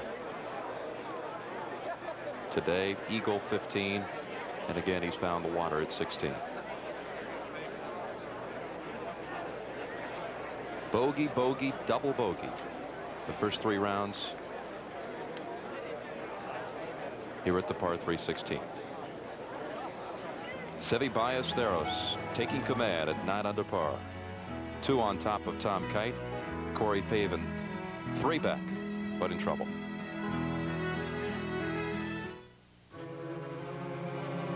Welcome to the new world, where all the rules have changed. A world of financial expertise to manage cash, build IRAs, finance mortgages, and a world of insurance protection for lives, health, and property. It's the world of the Travelers, one of America's strongest diversified insurance and financial experts. Have you looked under the Travelers umbrella lately? You've never driven a Cadillac like this before. The all-new Cadillac Eldorado Biarritz. Its driver-oriented engineering brings the road alive.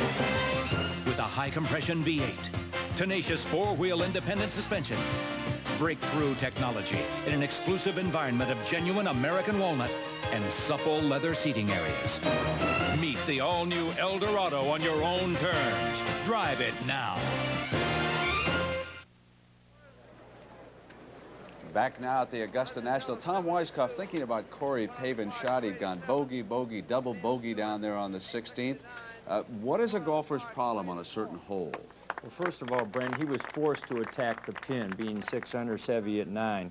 Secondly, players play with a lot of recall, memory, and his memory of this hole the last 3 days is not positive. Sometimes they just have trouble with the hole. Mark McCumber has jumped up. He had an eagle on the 15th. He now is 500, and he will come charging toward the top. But right now, it is Seve Ballesteros' Masters to lose. He has a 2-stroke lead, and let's go to the 14th. Earlier, Tom Watson for a birdie.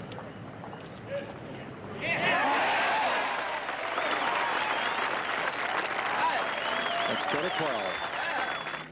Second shot of Greg Norman.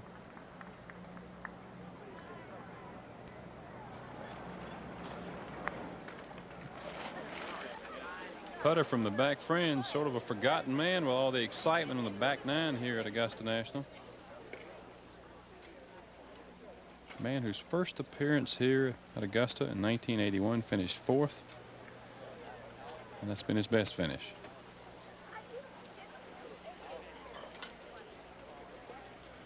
.218. Fuzzy Zeller just a moment ago. And that is the 4th birdie of the day. Finish of 72 for Fuzzy, 1 under. To 12. Well, Nick Price not out of it yet. He has about a 20-footer for birdie. They'll put him back to 5 under as he started the day.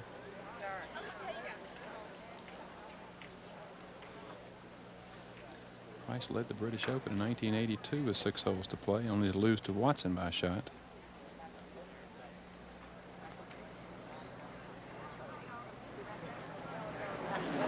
And he has a lot of work left for par.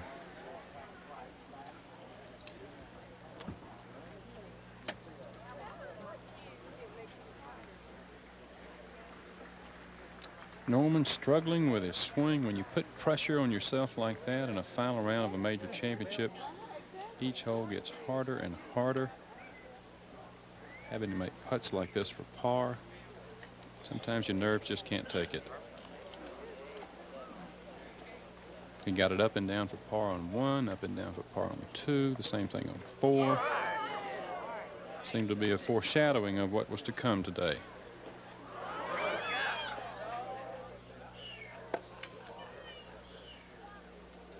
With his length, 13 and 15 are reachable.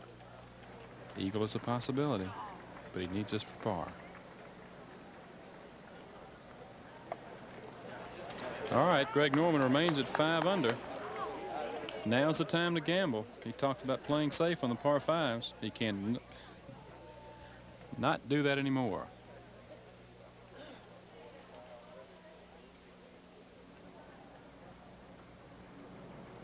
The bottom of Amen Corner gotten very quiet here. Hardly a ripple in Rays Creek.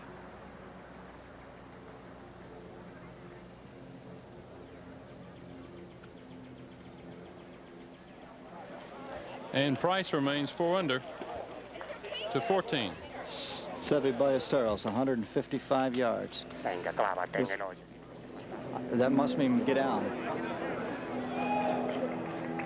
That's exactly where you have to put the golf ball with a 2-shot lead.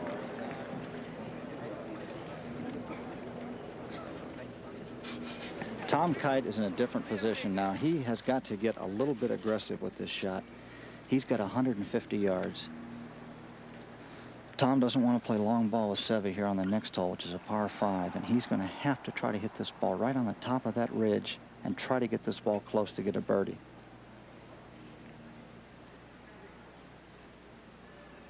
You can see he really tried to lift that to get that ball up in the air.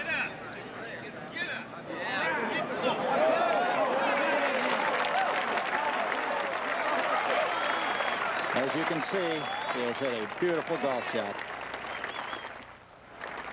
Greg Norman on the tee, and now he has to pull all the stops. 4 behind the leader. Good look at the hole from the tee there. Good drive. Boy, that is long. That's just about where Watson drove it. We go to 15. Jack Nicklaus has 200 yards, and he never needed an eagle more. There have been 3 eagles in the last 4 players: Pavin, Koch, and Macumber.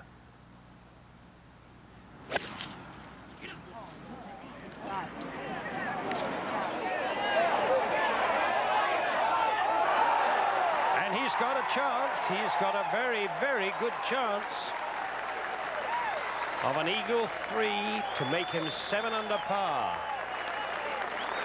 And the old bear is back. Seve Ballesteros, however, enjoying a 2-stroke advantage over Tom Kite after 13 holes.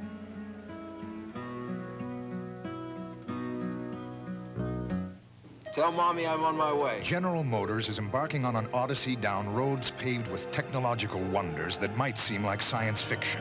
But at GM, they're becoming reality now. Laser body testing, sophisticated instrument displays, electronic navigation systems. The 21st century lies dead ahead, and today's GM is leading the way there. The GM Odyssey. Science, not fiction.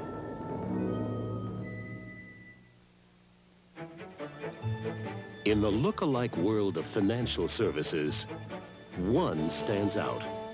It's one of America's strongest diversified financial experts. A fortress of insurance protection for group medical care and employee benefits. A master architect of financial growth in pensions, mutual funds, and real estate investments. It's the Travelers. Have you looked under the Travelers umbrella lately?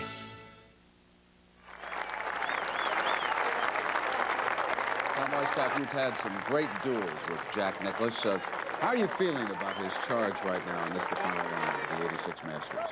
Well, he's making good swings. He's just a little bit too far behind. He really needs to make 3 here, Brent. This is a must for Jack Nicklaus, I feel. Well, let's go out to Ben Wright. And it's interesting that Jack has checked on the leaderboard. The first thing he did when he arrived here to that thunderous ovation. And he knows exactly what he has to do. And let's go to the 14th. Seve Ballesteros. He's got about a 20-footer, the flattest part of this green. This ball is going to go a little bit from his right to the left.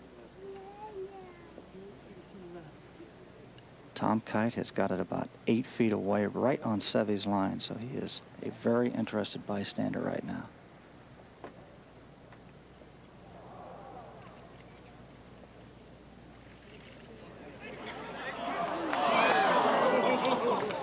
Oof.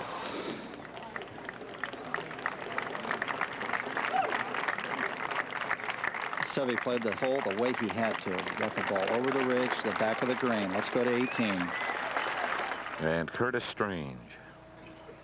That's for birdie. He's even par.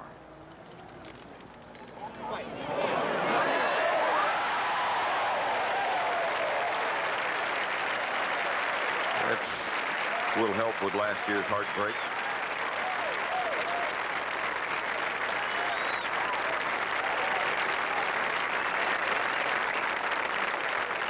Back to 14.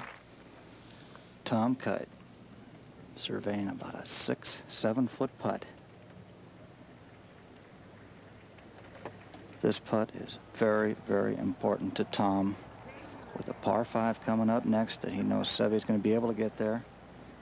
Tom has got a real good chance to get there also, but you just about give the fact that Seve's going to make 4. And that's how he's got to approach this putt right here.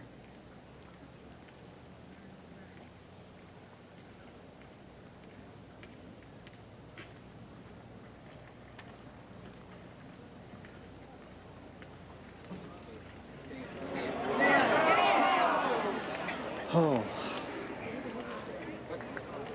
we should not leave those short. A golden opportunity right there for Tom Kite going to the next tee. Let's go to the 15th hole. And Jack Nicklaus and his son Jackie, his oldest son, himself a North and South amateur champion, have really looked at this one from every conceivable angle. Jack has backed off because there is applause from the gallery at the 16th hole nearby, and he has this putt for an eagle that will slide a little to his right, and he will wait for absolute quiet, and this to go 7 under par.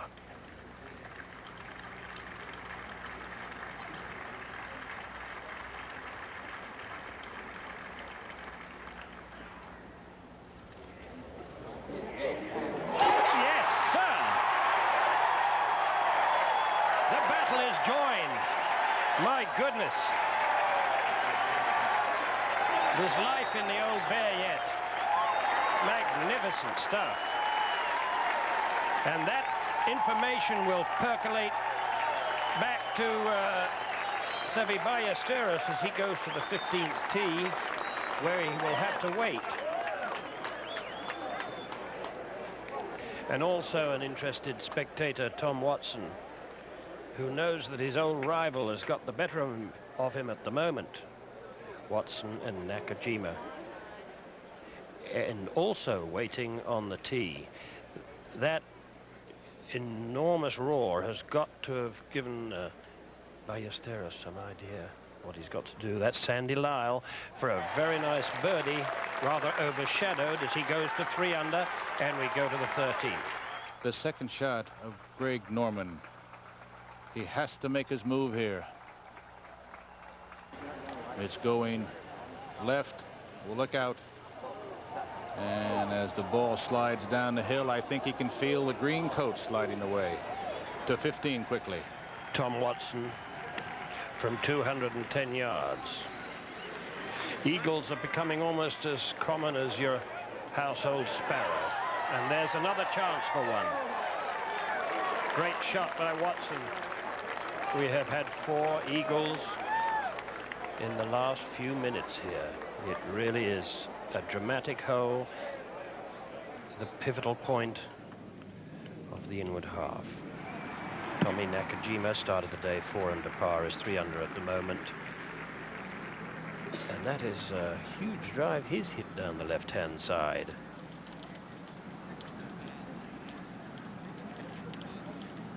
The wind is a mere zephyr, nothing to worry about. Nakajima from 200 yards.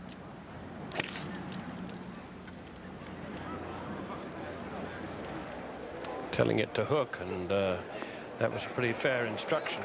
But he's got a good chance of a birdie at worst.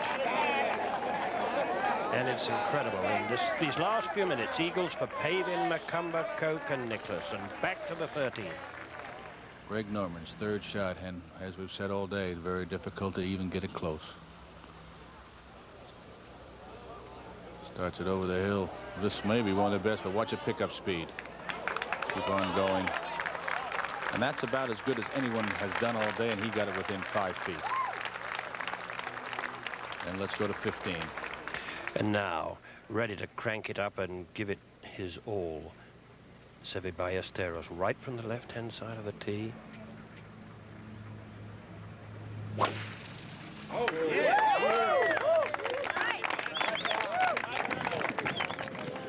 All righty. Yeah, there's ball.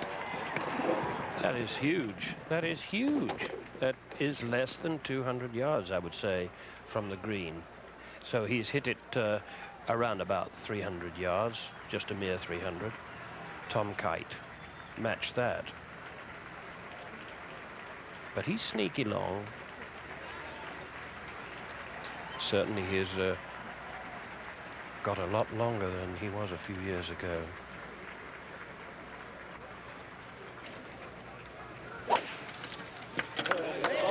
He didn't spare anything there. And that's a really quite splendid drive. And we'll go forward to the 16th. Jack Nicklaus, knowing he must continue the charge. He has to figure that Ballesteros will make at least birdie back at 15. If anyone has ever owned this hole, it would be Jack Nicklaus. When he won his first green jacket back in 1963, he did it with a birdie here at 16. And of course, who can forget 1975? The 40-foot putt. Tom Weiskopf, what is going through Jack's mind right now? He has not experienced this kind of a streak in a long time. If I knew the way he thought, I would have won this tournament. No, seriously, he is just going to fire this right at the pin. He's going to think, Jack, this is time right now. Make the swing that you are capable of making. Stay down, accelerate through the ball, make a good golf swing. Your destiny is right here.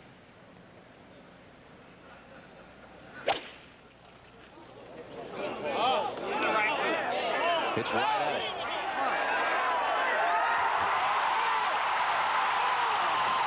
Oh, my.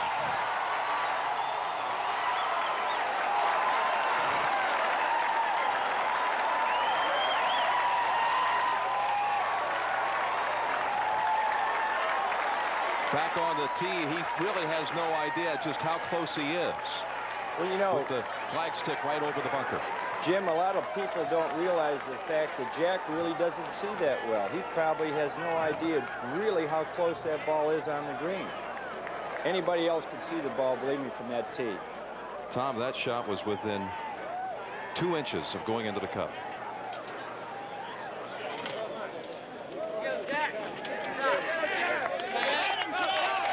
And Sandy Lyle playing along with Jack. I mean, how do you follow that one up?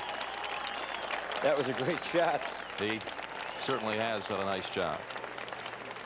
Jack Nicklaus within 3 feet of moving to 8 under par. At the 15th hole, of course, Tommy Nakajima hasn't had a chance to play because he's going to wait for Nicklaus's standing ovation. If ever a man so richly deserved it, Jack Nicklaus, the dominant golfer of all time and certainly of this past 30 years.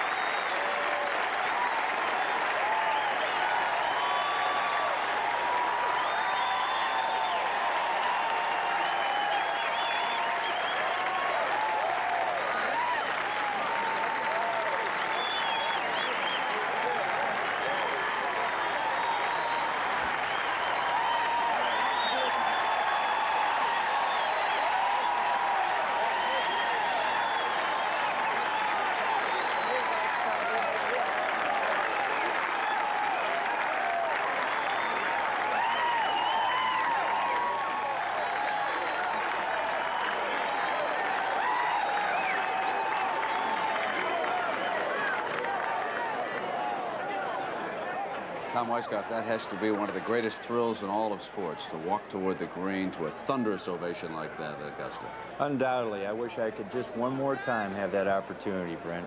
I think that's all Jack Nicklaus wanted, was just one more time. But remember what he told you, Tom? He said, I put together my best 2 rounds of the year. Let's go to 15. And eventually, the ball will reach the hole from Tommy Nakajima, who has had to back off and back off and back off. And that was for an eagle.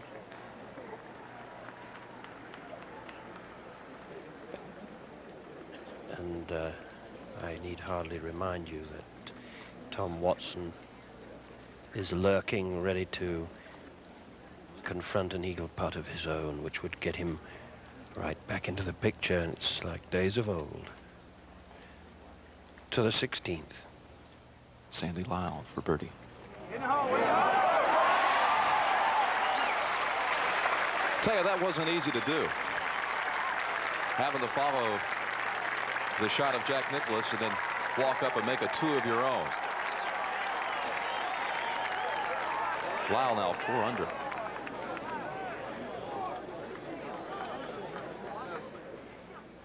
Tom Weiskopf, do you think Seve knows exactly what's going on? He earlier in the week said he was not even watching the scoreboard during play. Let's go to 15. Watson has decided to get it done quickly. His putt for an eagle. Goes left to right, and that had no chance, and I'm sure he hurried that when there was quiet, because he knew that when Nicklaus putted, there would be a tremendous roar. So that's nevertheless a significant birdie, and he goes to 6 under par. Now Tommy Nakajima, he too watching the 16th green. He doesn't want to get this blast in the ears, and we'll go to the 16th. Ben, as you see Nakajima waiting until Nicklaus hits this putt.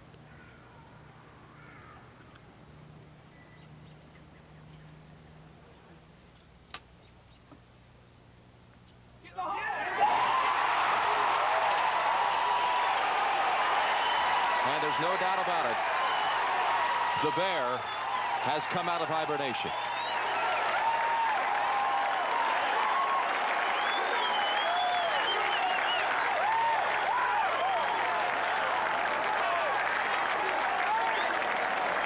Back to 15. Tommy Nakajima once again gets set after a long wait. And that's his birdie for 4 under par.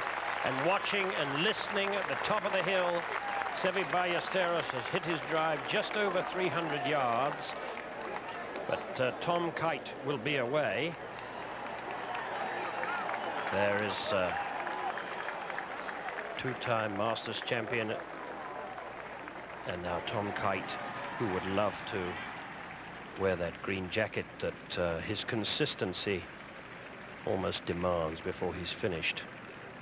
He has 220 yards to the hole, and I think that's a 3-iron.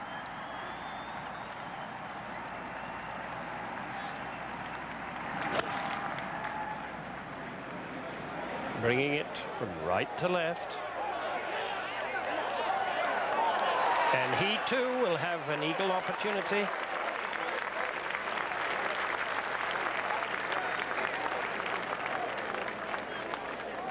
And now Seve Ballesteros, he hit the drive 302 yards, has 198 yards to the flagstick. Just a little breath of wind from right to left. That'll be a 4-iron. Oh, he's pulled it. He has pull-hooked that. That's destined for the water. And the foreign invasion is reeling under the bear's attack.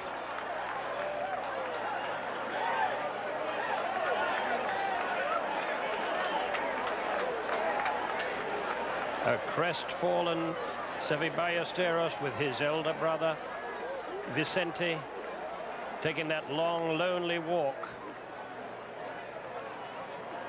over to the 16th. 17th make that. And on the tee of this 400-yard par 4, Jack Nicklaus, prowling after his 20th major win and his 6th Masters Championship at the age of 46.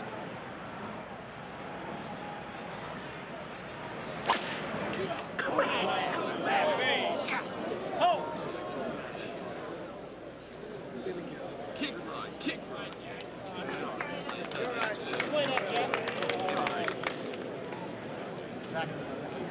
We're still searching. It's not good, whatever. And while we search, let's go back to 16. Tommy Nakajima at 4 under par.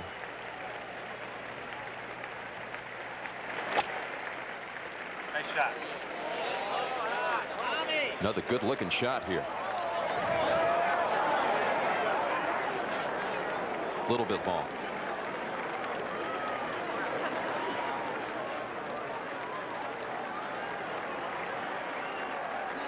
Nakajima says when it reaches springtime in Japan, they think about the Masters. Millions watching today back home. Now, earlier, Tom Watson.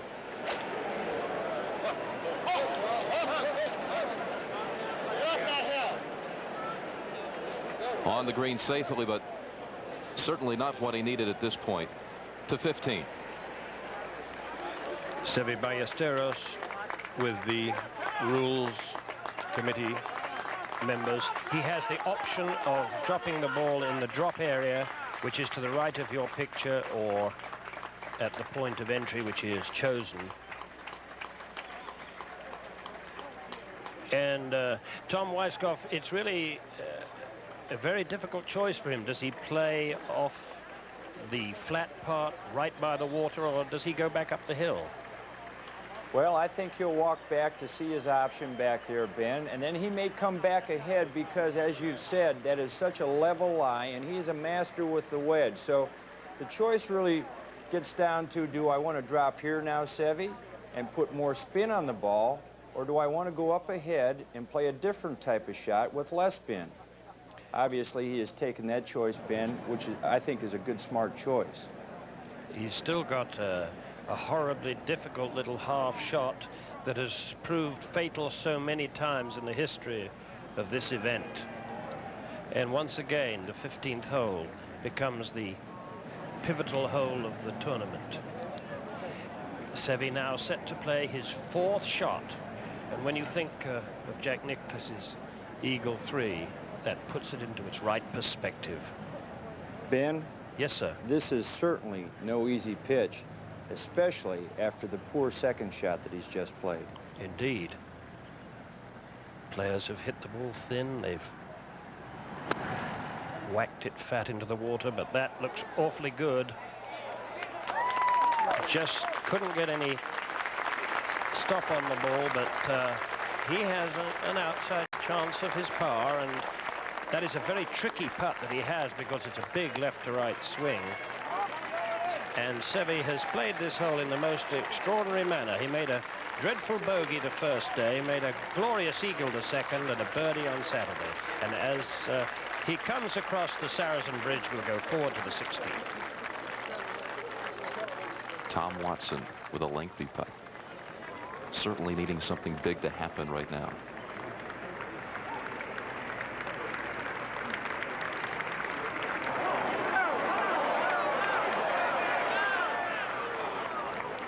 Well, he had the right speed.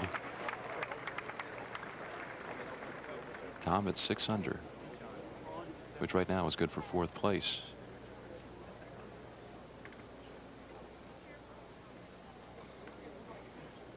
Forward to 17. Where Jack Nicklaus pulled his tee shot to the left, and they are moving the gallery out of the way, we are told that he does have a clean shot to the green. 125 yards, one heck of a break. That pin, as you can see, is cut well back. You might recall a couple of years ago, we'll go back to 14. Moments ago, Greg Norman for a birdie. Trying to get, there it goes, trying to get close, he's got a par 5 coming up. Let's go to 15. Tom Kite for an Eagle 3. And that was really a rather undistinguished stroke. He could have taken the lead outright with that eagle putt. And we'll go forward to the 16th. Nakajima now for birdie.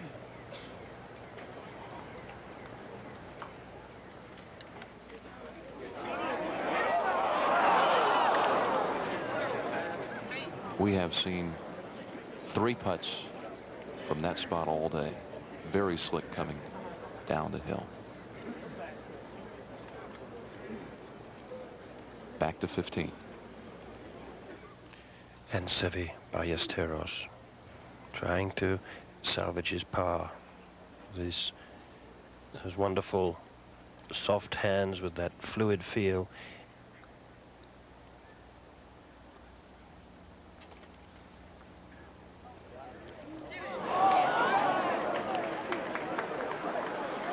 And now we have a tie with the old bear here. Let's go to the 17th.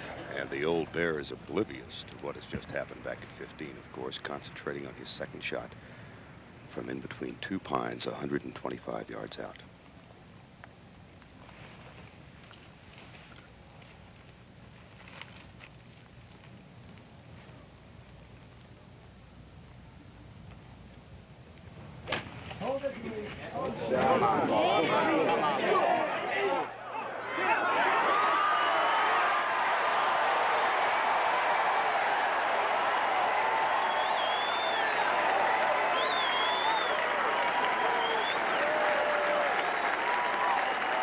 He's asking Jackie right now, where is it?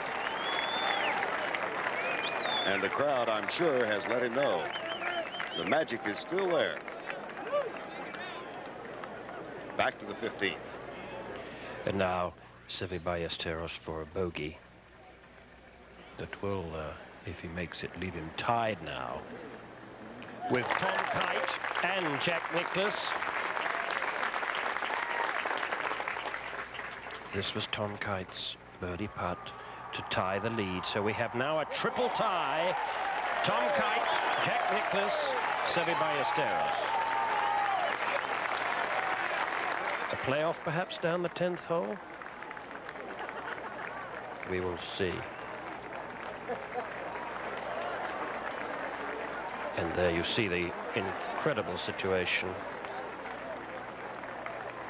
No names there.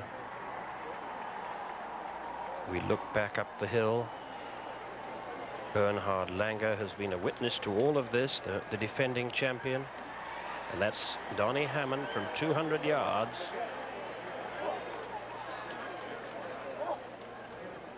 Leaving himself with a very difficult left to right slider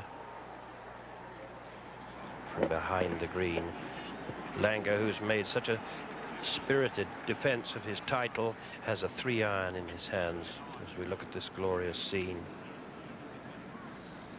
And that green looks awfully shallow when you're at the top of the hill, and the dark shadows over the water in the rear and the pond, the dreaded pond in front.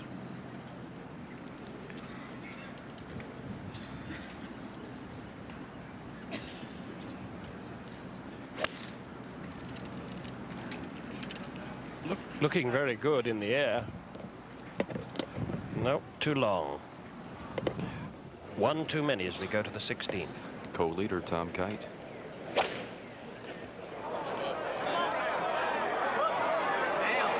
He's going to need the slope to help him here. Nope. Way too strong through the green. And that will be very, very difficult. Coming down the ever-present hill here on 16th green.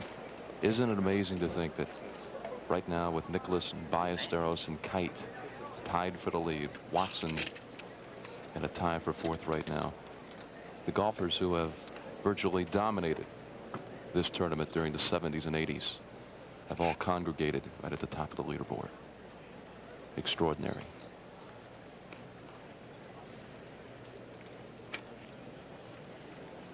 Now Seve after, well, Jack Nicklaus on 17. But Seve now after playing partner Tom Kite has gone long. This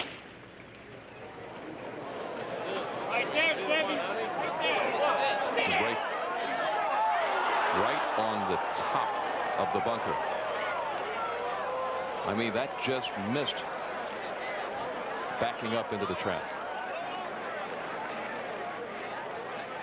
Forward to 17. Jack Nicklaus has looked over this birdie opportunity from about 18 feet. Go back 11 years to 1975, and Nicklaus in that terrific tournament with Tom Weiskopf and Johnny Miller replaced the names for 1986. Ballesteros and Kite. It's remarkably reminiscent. And here's the constant.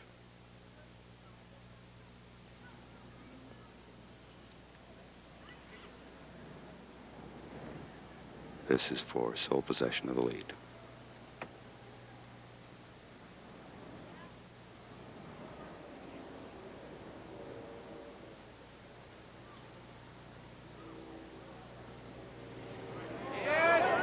Maybe.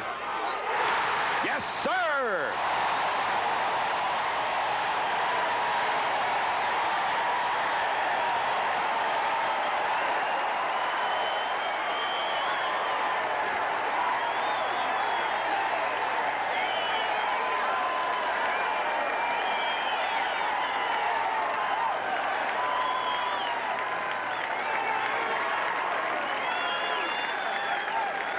Isn't this great to see?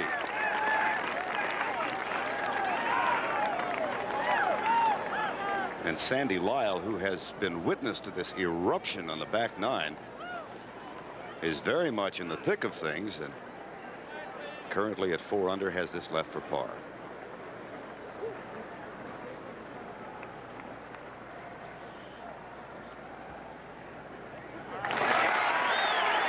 It's almost anticlimactic. Listen to the roar as Jack Nicklaus heads to 18 again at the Masters in Augusta. Watch it again. Tom Weiskopf. Well, we're going to see something that he hasn't done all week. He kept his head still for a change. Center cut. And for you, Jack. Tom, you must have just a jumble of emotions watching this. I jumped up.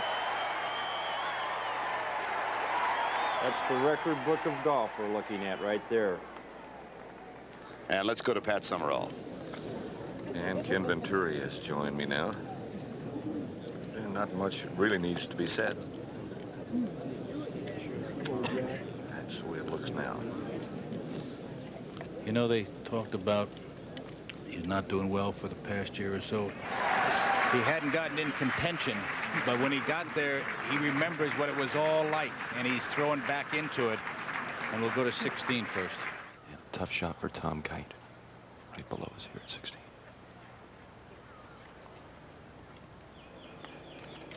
Using the blade off the backside.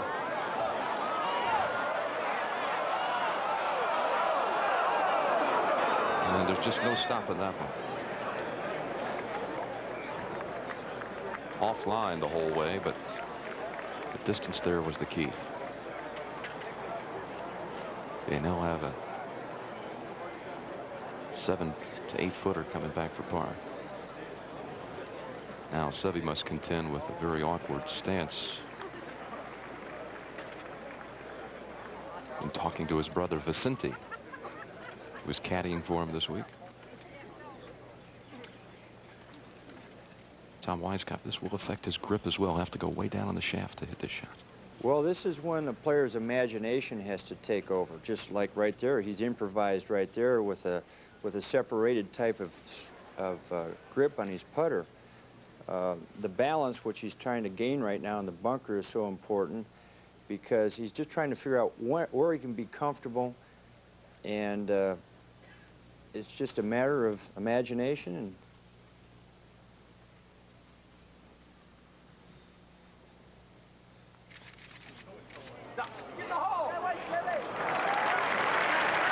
very well done.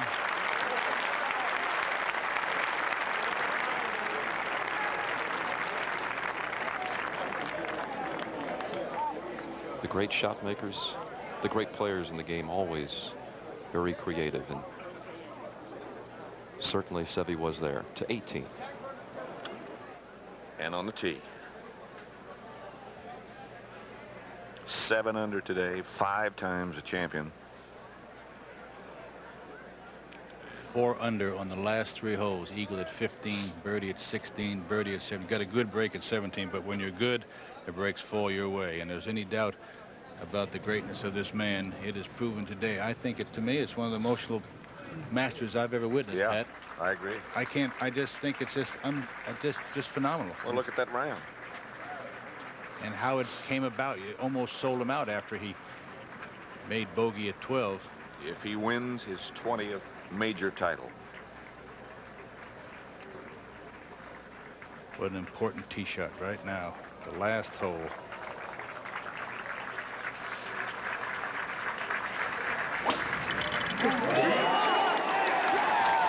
Took that left to right.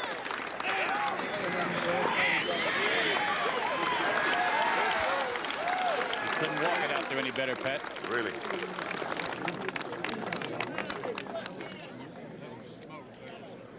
To 16. Seve for par. Tom Kite made his putt for par. And Seve has his. So they both remain one back of the Bear as we head into the final 2 holes. Nicklaus the leader by 1.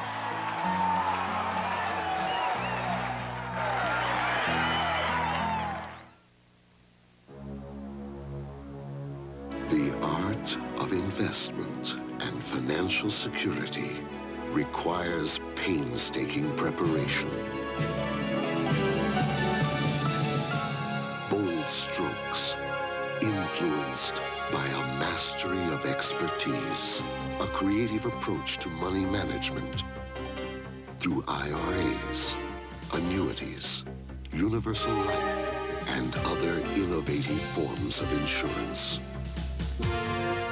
As one of the strongest diversified financial institutions, the Travelers can paint a bright financial picture for your business, your family, and your future. We've got the combination of capabilities to turn the business of investment into an art. Have you looked under the Travelers umbrella lately?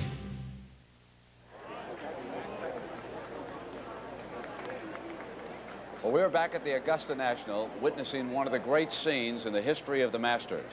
It was back in 1963 at the age of 23 when Jack Nicklaus won his first of 5 green jackets. Now at the age of 46, 1986, Nicklaus is trying to make it a record 6th, and he will walk up to a thunderous ovation here at Augusta. You can feel the electricity throughout the air, and you can hear television sets all across this country coming to this dance, one that many of us thought we would never see again. His last tour victory was back in 1984, and now Jack Nicklaus is on the verge of doing it one more time here at Augusta. Let's quickly go to 15.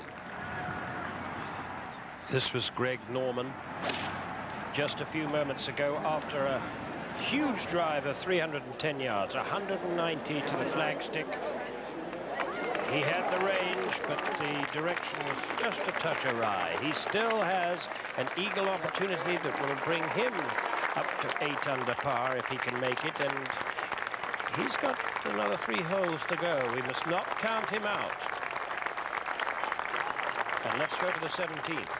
And on the green, all but forgotten in the emotion of this day, is Tom Watson, who is 6 under, and this is for birdie.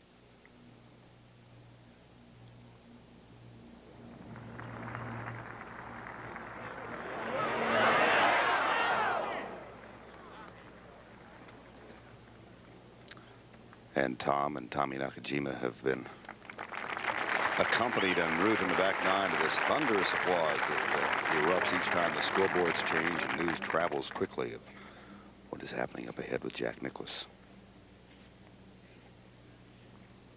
Nakajima at 4 under and has this putt left for his par 4.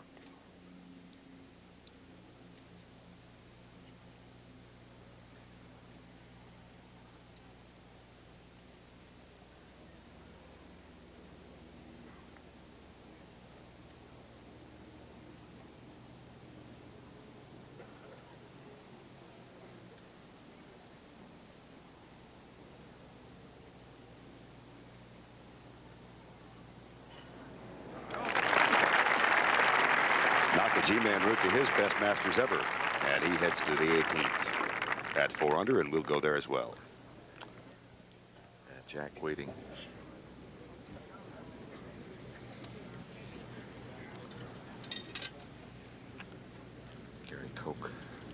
putting out just below us.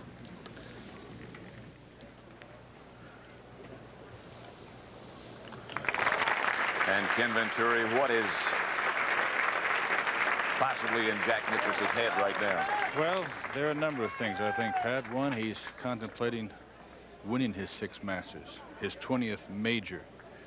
So many titles, it's hard to even count. Whether he makes his 6th or not today, he is the greatest that ever played for his winning tournaments. Right now with the Sandy Lyle's 2nd shot from the bunker. And that came up right and short of the bunker on the right. Nicklaus now, Pat, has got to get the ball to the top shelf. Even has the chance going over the green. He can't come up short and roll it back because it'll roll back another 12, 15 feet. 185 yards away, 185. 5 iron he has. He selected a 5, so he definitely has the club to get to the top shelf. I know he's won 19, but this may be the most important one, and I think he wants more than anyone he's ever won before.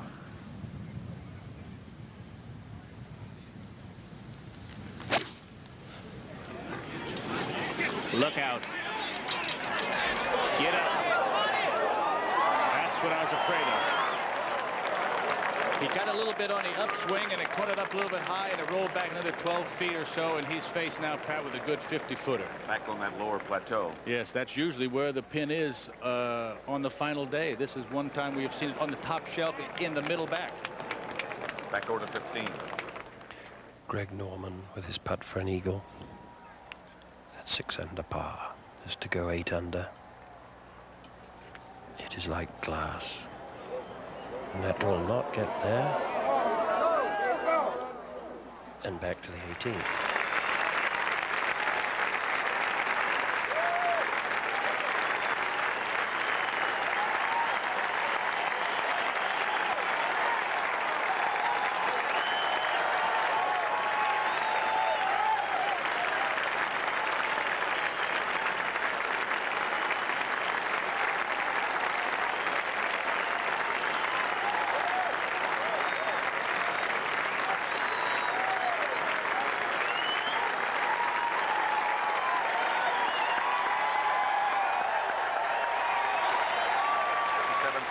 That's the 2nd shot of Seve Ballesteros, with the noise of the Nicklaus ovation reverberating in his ears. Backed away once.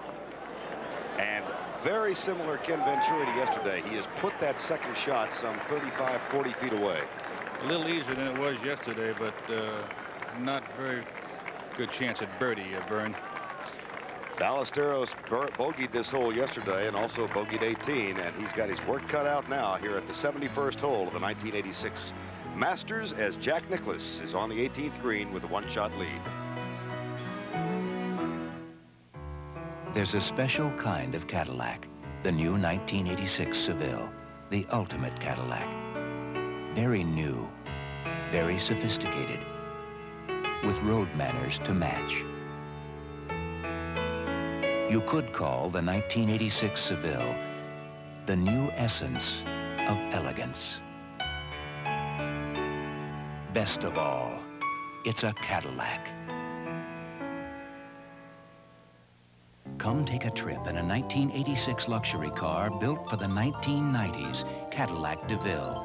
Cadillac comfort and roominess, of course. But this Cadillac offers more.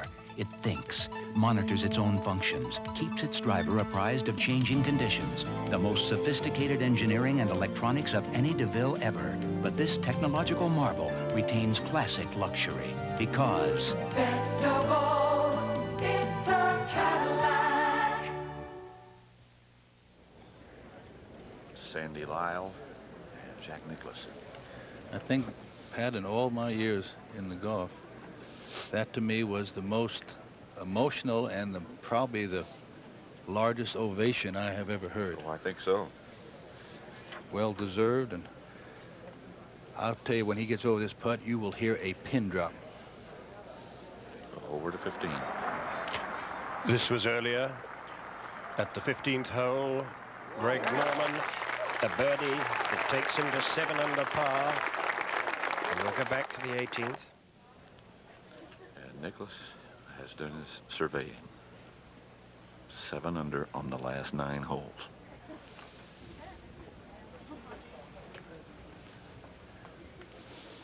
Right now, he's more concerned with the speed than he is with the break.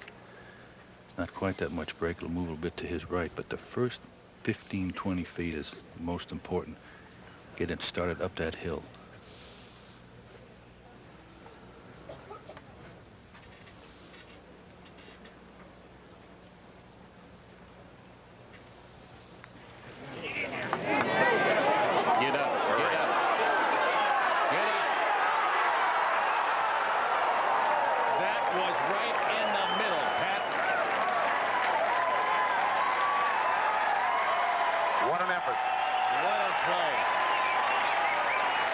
It was dead center. Really drops this in, and you really hear an ovation. He's going to let Sandy putt, which I think is a very good gesture right there.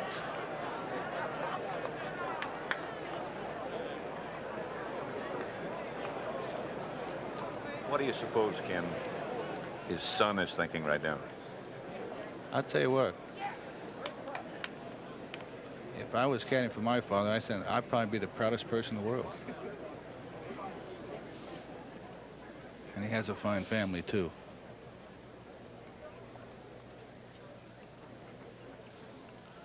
Lyle for par.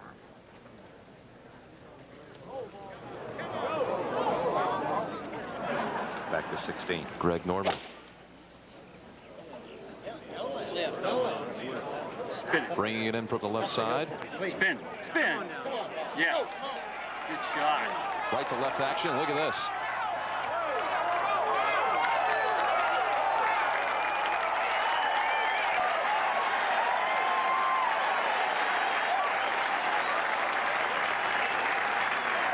What a round. What a player.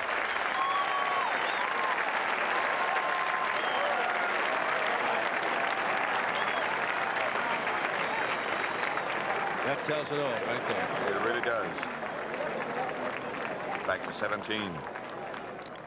This is just extraordinary. That thunderous ovation from 18, echoing through the pines and coming back to 17. And Seve Ballesteros, this was moments ago. He 3-putted from 50 feet yesterday on this hole. This is for birdie. Watch Ballesteros on the left. Wave at the ball. Now he's got 12 to 15 feet left for par.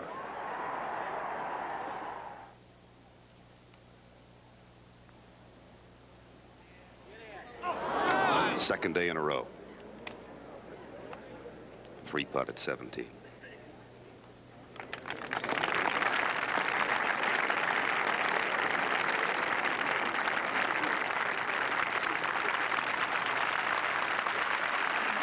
Very nice gesture by Ballesteros and the crowd. It just must have been inordinately difficult for him, because as he tried to concentrate on the putt, the Nicklaus ovation came ringing back to this area. Now Tom Kite, who is still very much in this, now in sole possession of second, and Tom Kite has this left for par. He was just on the front edge of the green with his second shot, and has this 2-footer left for his 4.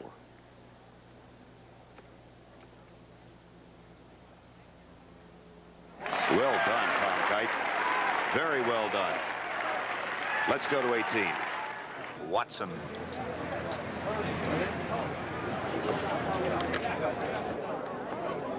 Look out. What a big drive he hit around the corner. Watson 6 under. Nicklaus in at 9 under. And remember, Norman is close. Yes, that's for sure. He has got an excellent chance for birdie at 16. He'll go to 8 under par. Not over yet. No, you bet it's not. How often have we said that the tournament starts Sunday afternoon at the 10th tee? Boy, isn't that the truth. As you look further down the leaderboard, great day for Jay Haas. But Nicklaus, the leader, at -9. Back over to 17.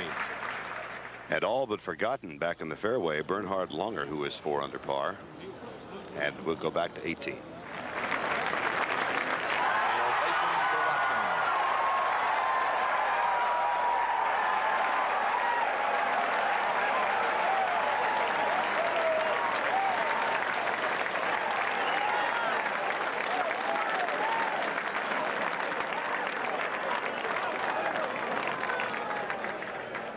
17. Bernhard Langer, 145 yards away, the defending champion. 8 iron.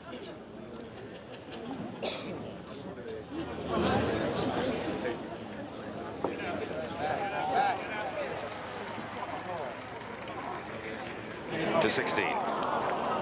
Nick Price. That was for birdie. Price at 6 under after birdies on 14 and 15.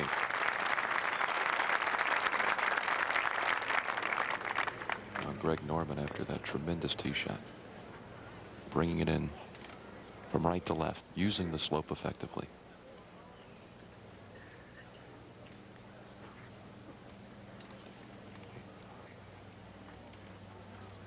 This putt could tie him for second.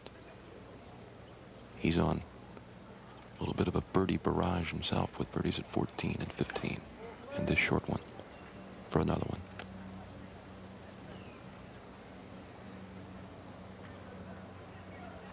Undaunted so far by the buzz that has precipitated through this gallery here as Nicklaus has made his charge.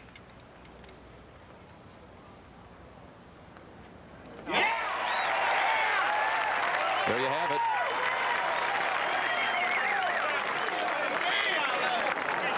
He knows what he must do. 2 to play and only 1 back. Jack Nicklaus in the clubhouse at 9 under par after a final round 65. 1 up on Tom Kite and Greg Norman.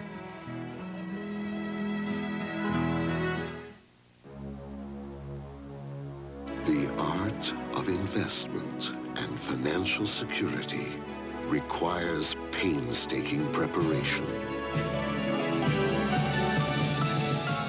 Bold strokes influenced by a mastery of expertise, a creative approach to money management through IRAs, annuities, universal life, and other innovative forms of insurance.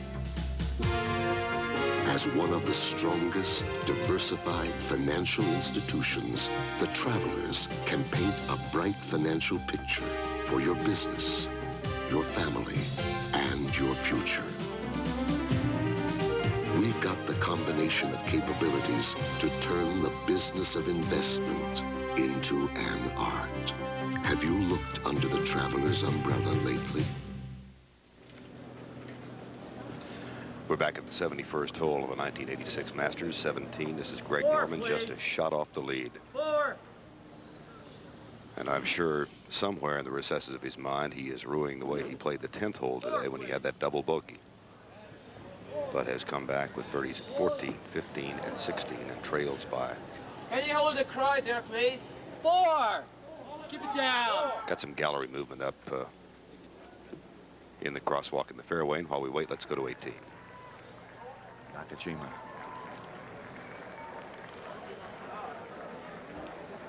That's his birdie putt.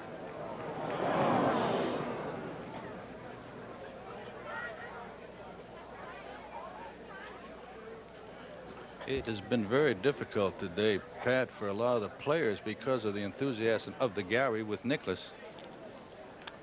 To 17. And on the tee, Greg Norman. Birdie this hole yesterday.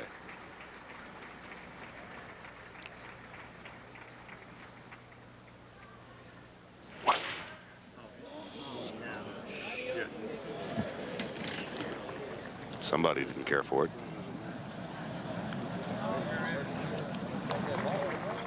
Pulled it left. Recall that Jack Nicklaus had a similar fate and found some fortune in winding up between 2 pine trees with a clean shot. Let's go to 18. And a huge and courteous gallery. Just reacting to other information that has come to them from out on the course. They just posted on the large leaderboard up here Greg Norman's birdie at 16 to go to 8 under.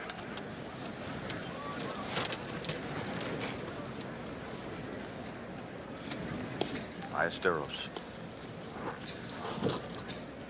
Tremendous gallery, but as always, ever courteous. How easy it looked for him as he got to the eagle at 13 and then put it in the water at 16, 3-putt at 17, and now 2 behind. 170 yards away. Watch this. Ball released on him, put it just in the back of the green.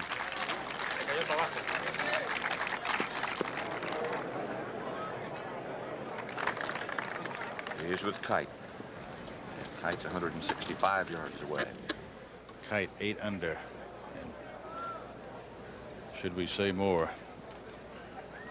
Birdie to tie Nicklaus for the lead. 6-iron. 165. It has to be an awfully good 6-iron to get it all the way to the hole.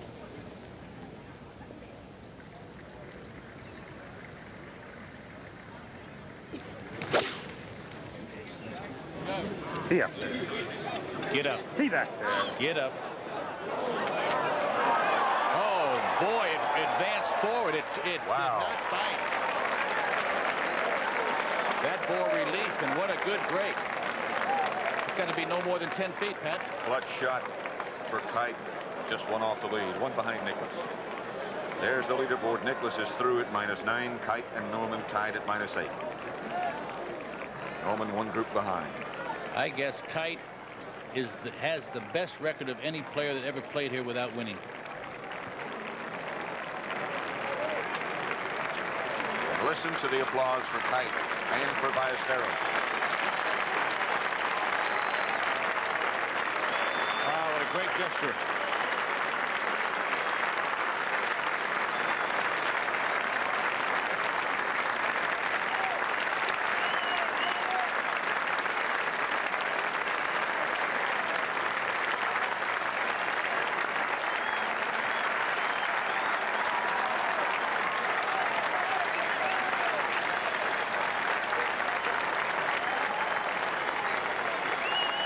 That was for the Spaniard, and now for Kite.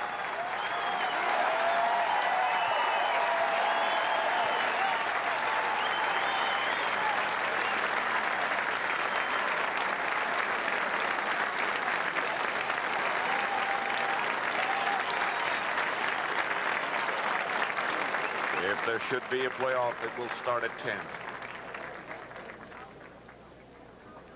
What Ballesteros did with Vern Lundquist said at 17 when he 3-putted and anyone would storm off and jam the club in the bag. He waved to the gallery, appreciative, and coming up 18, he has captured the gallery, that is for sure. He's not going to capture the Masters this year, even though he has 2 green jackets.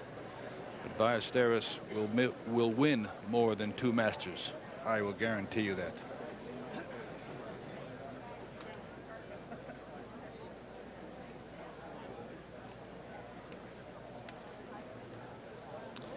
As you said yesterday, the applause and all the accolades are very rewarding, but this many people can also be very, very quiet. Oh, yes, when Jack was putting, and I'm sure even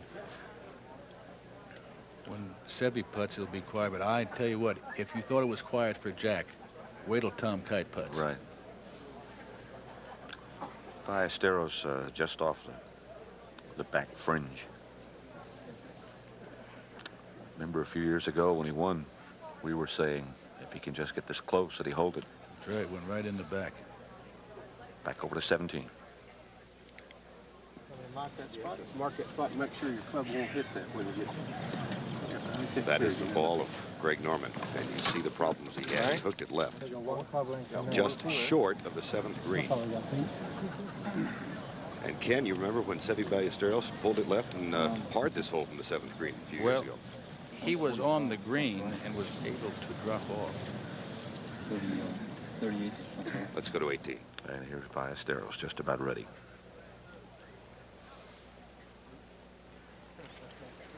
Slow down, slow down.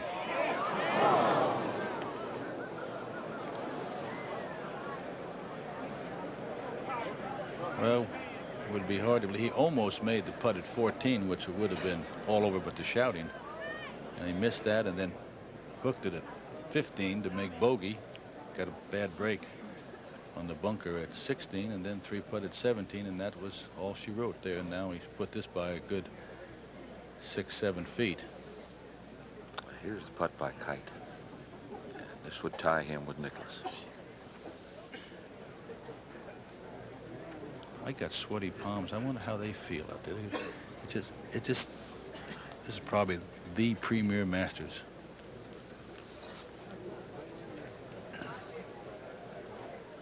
This putt is going to go a little bit to his left, and this is one putt right here. Don't be short.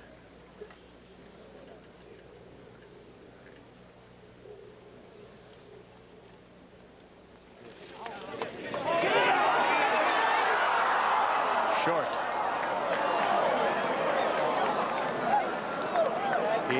He had to hit it. It lost its speed, took the break. The only thing it lacked was a little more speed.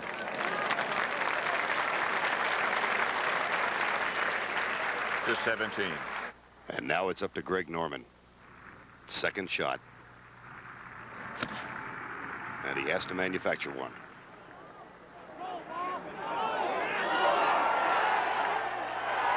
Isn't that something?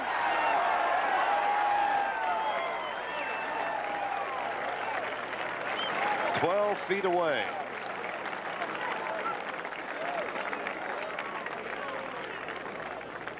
And we go back to 18. And Ballesteros. Before he putts, you know, you're not supposed to do these things in golf, what you're just watching. Get in. Good putt.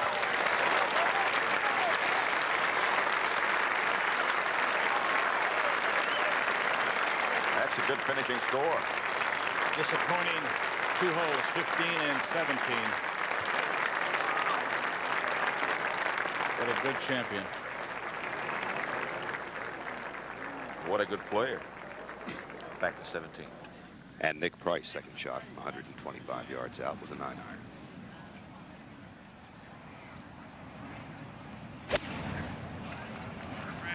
Cut.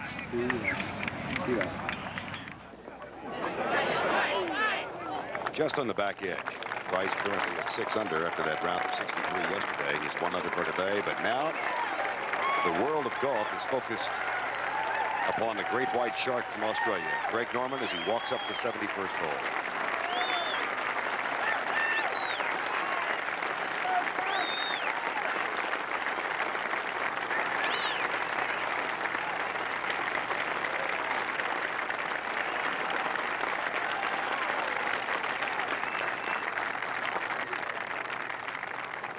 And to 18. And the defending champion who's played so well, Bernhard Langer. Look at right between the trees. Look out right. Bunker. He just couldn't make a charge today. Pat, he's started at 5 under. He got it to 6. Then he dropped one at 7, and he dropped one at 8, and then he's been all pars from the 9th hole through 17. Nicklaus at 9. Kite just finished at 8. Norman still with a couple of holes. That was, can't get over what a great shot he played at 17. Through the trees, hooking it, missing the bunker. This is Donnie Hammond.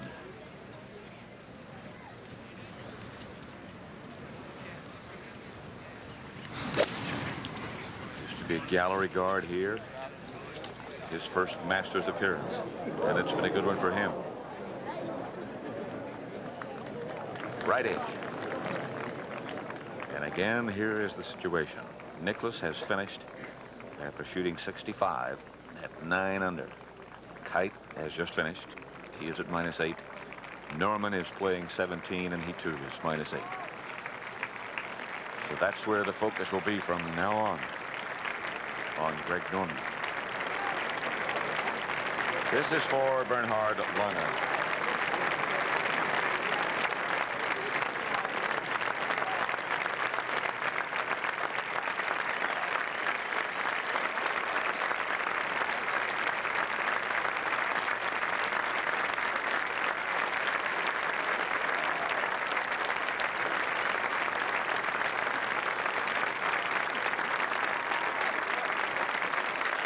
has to be one of the most moving scenes anywhere in the arena. Back to 17. Birdie effort of Nick Price on the way.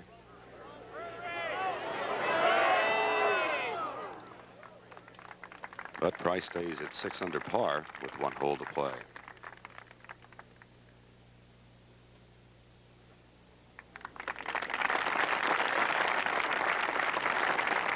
One challenger left. And the name is Norman.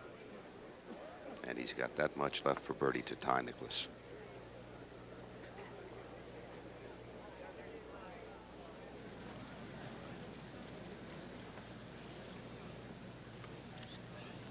Jack had a putt of almost similar distance from the opposite side of the hole. Made that to take the lead for the first time.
Gracious, what a day.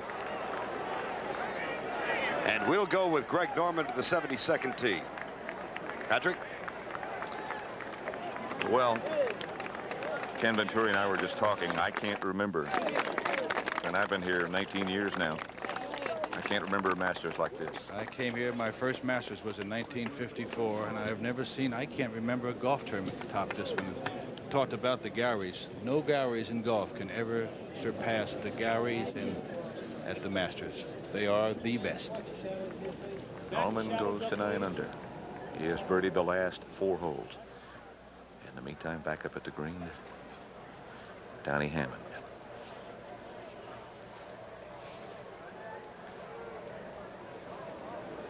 Get up and go. You got it. He is only about a foot away for his 4. Bernhard Langer was in the bunker and caught a little bit thin and put it over the green. Greg Norman back at the tee. Wow. If there should be a playoff, they'll start at 10. As Nicklaus's tee shot here, as I said, this is all important, as it all important to Greg. The tee shot is what sets up this entire hole. There's bunkers to the left, as you see, and trees to the right. The ideal shot is to take it from left to right, away from the bunkers. And I don't believe he has a driver in his hand, Pat. Doesn't look like it. I think it's 3-wood. Trying to move it left to right, looking at the bunker and move right off that bunker into the fairway.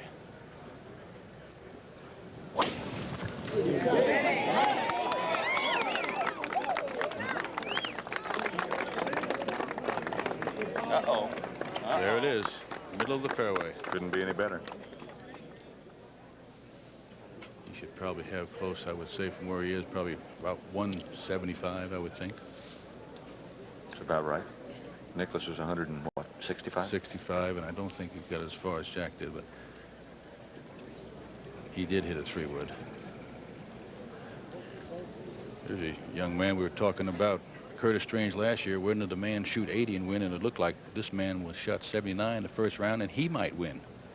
Nick Price. He hooked that one. He'll get a break. And we'll find the bunker. Up at the green, Bernhard Langer. This for bogey, the defending champion.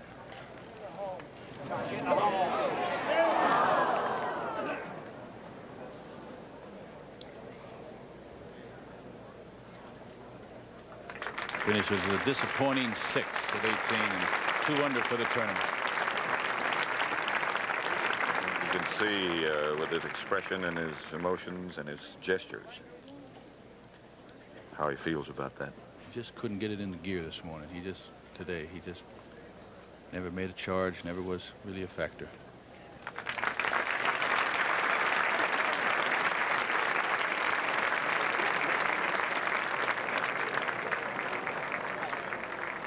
Well, now, Ken, it all rests on those broad shoulders of Greg Norman. Well, destiny will take its stand right now, and whether it will be Jack Nicklaus or Greg Norman, only Greg Norman now can determine that. They just put Norman's birdie up that he just recorded at 17, and that's the reason for the reaction you just heard. What a tremendous finish. The last 4 holes have produced some of the greatest shots I have ever witnessed in golf. A bear and a shark tied. Are we safe? Well, as long as the bear doesn't go in the water.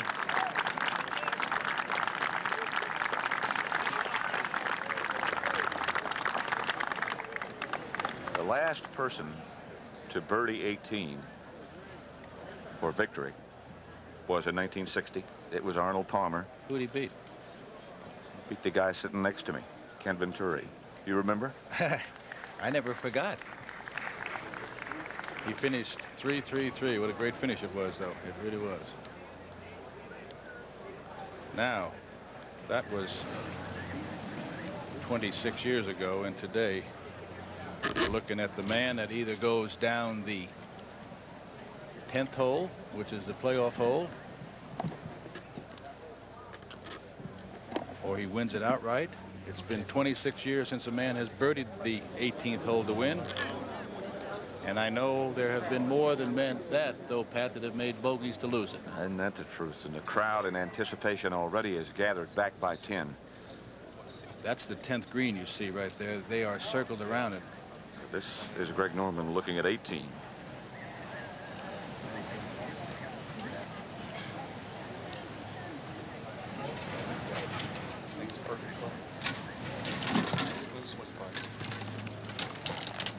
Caddy said it's the perfect club.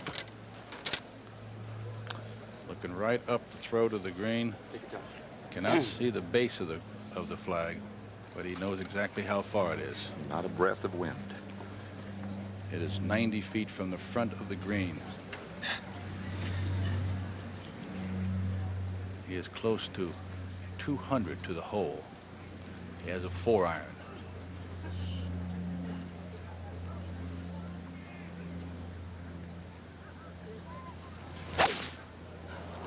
Look out right side. Look out right gallery. Way back into the gallery. To the gallery. Right of the bunker. Way back in the crowd. He will have to call upon all of the talents he had at the beginning of the round, Pat, where he saved par at the first, the second, and the 4th holes. He now is faced with one of the most difficult little pitches down the hill you ever saw, and there's the dejection that you see. Almost impossible from where he is to get that close, although he has accomplished some miracles today. Here's Price. No, I don't think it's in the ball. Price 170 yards away. And he's right. But on the green. Norman has got some work to do. Nicklaus and Norman tied. Test the 1986 Cadillac DeVille on the streets you drive every day.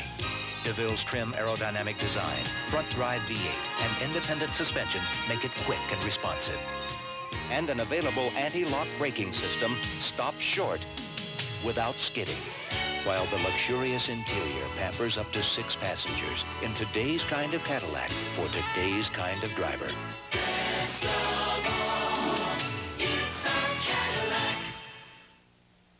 New developments in the evolution of the luxury car. Today's luxury car has to be aerodynamic, trim, elegant. It has to handle a driver's car, but it still has to be luxurious with obvious quality throughout. Advanced technology with functional electronics that contribute to driver comfort, convenience, and safety. Who's offering luxury cars that deliver all that? The answer is the first name you think of when you think of luxury cars. Best of all, it's a Cadillac. Greg Norman is 0-3 in playoffs, and you might remember something similar happened to him in the U.S. Open.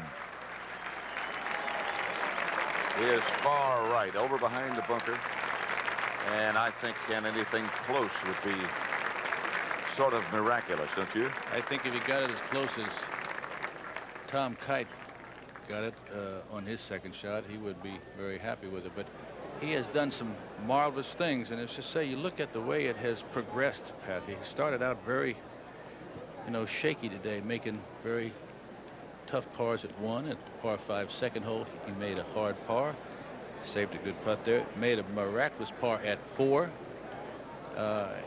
He's done some things that's kind of been up and down, but the birdie at 16 and 17, he didn't get up and down. At 13, he made 5 there. Well, the second shot at 17 was... That was as good as I think has ever been played there, right, from where he was there.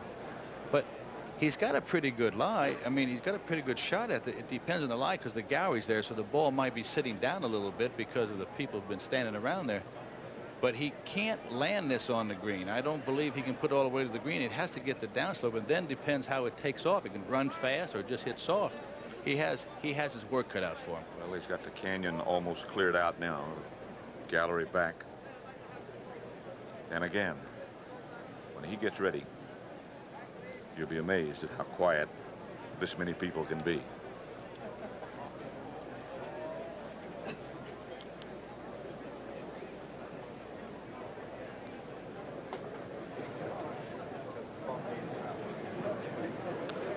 Jack Nicklaus, by the way, is watching the finish in the Bobby Jones cabin, which is just over back of 10.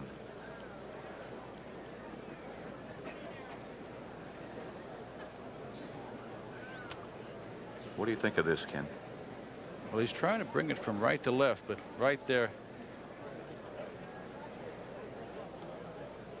that tells it all. He knew where it was. It just didn't move, and trying to bring it right to left off that lie is what he's played all day. He hit it too much right to left at 13. He might have been thinking about the shots that he hooked it at 17, and to protect against going left here, he just hung it out to the right.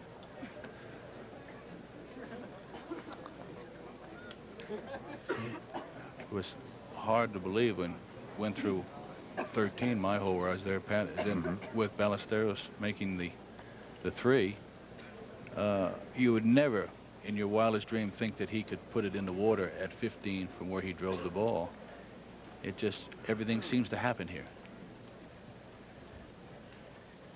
This, not only difficult little pitch shot, but for the situation, the last hole, needs 4 to get down to tie for the Masters.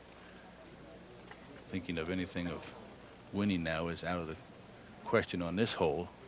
It would take a miracle. He has to let this go. It's a little short of the green and let it run down.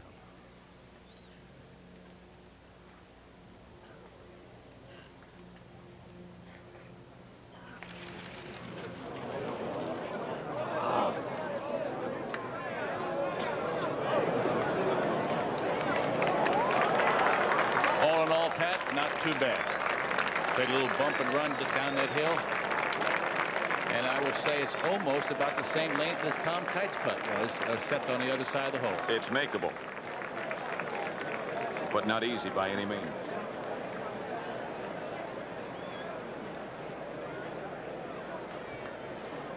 That's the last 2 of the day. Nick Price, Greg Norman. I mentioned before that Norman's only been in 3 playoffs, and he's 0-3 in playoffs. If one should occur. Nicklaus is 13-10 in playoffs.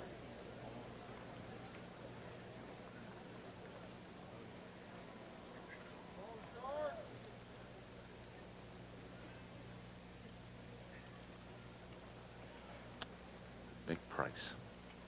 This to put him 7 under. Amazing to go 72 holes and then see where only 1 shot, 1 putt will separate the winner and the runner-up.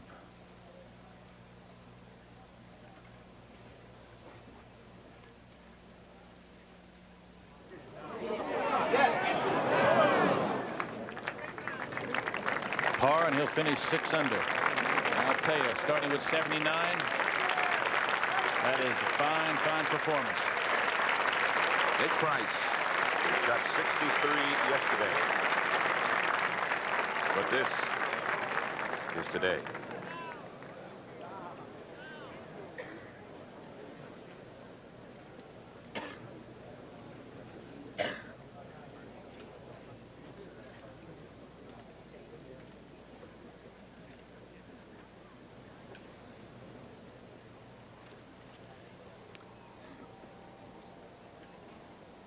As we said with Tom Kite's putt, the one thing he doesn't want to do is not give it a chance.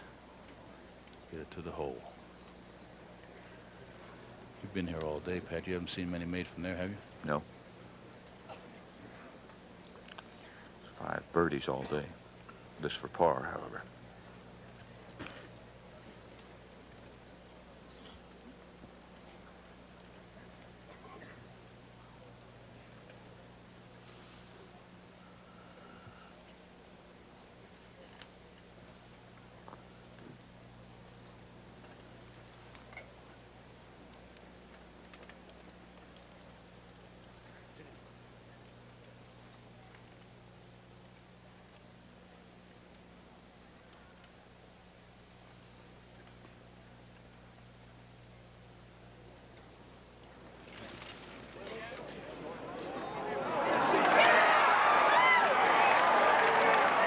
Jack Nicklaus has just won his 6th Masters.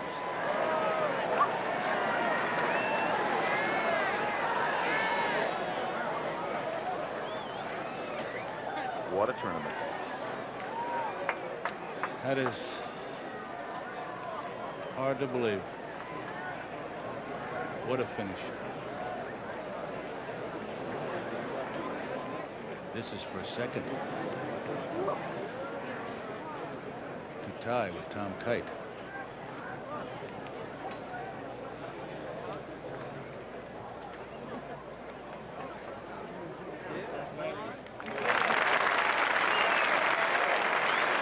Jack Nicklaus wins his 6th Masters, his 20th major championship at the age of 46, 4 years older than anyone ever has been as a champion of the Masters. Gary Player was 42 when he won. There goes Nicklaus. And we'll be right back with that closing ceremony as soon as Jack gets located. Nicklaus at 9 under. What a finish. Norman and Kite tied at -8.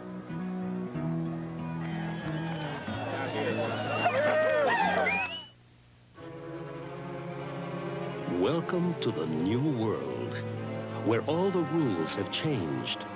A world of financial expertise to manage cash, build IRAs, finance mortgages, and a world of insurance protection for lives, health, and property. It's the world of the Travelers, one of America's strongest diversified insurance and financial experts. Have you looked under the Travelers umbrella lately? You've never driven a Cadillac like this before. The all-new Cadillac Eldorado Biarritz. Its driver-oriented engineering brings the road alive. With a high-compression V8, tenacious 4-wheel independent suspension, breakthrough technology in an exclusive environment of genuine American walnut, and supple leather seating areas. Meet the all-new Eldorado on your own terms. Drive it now.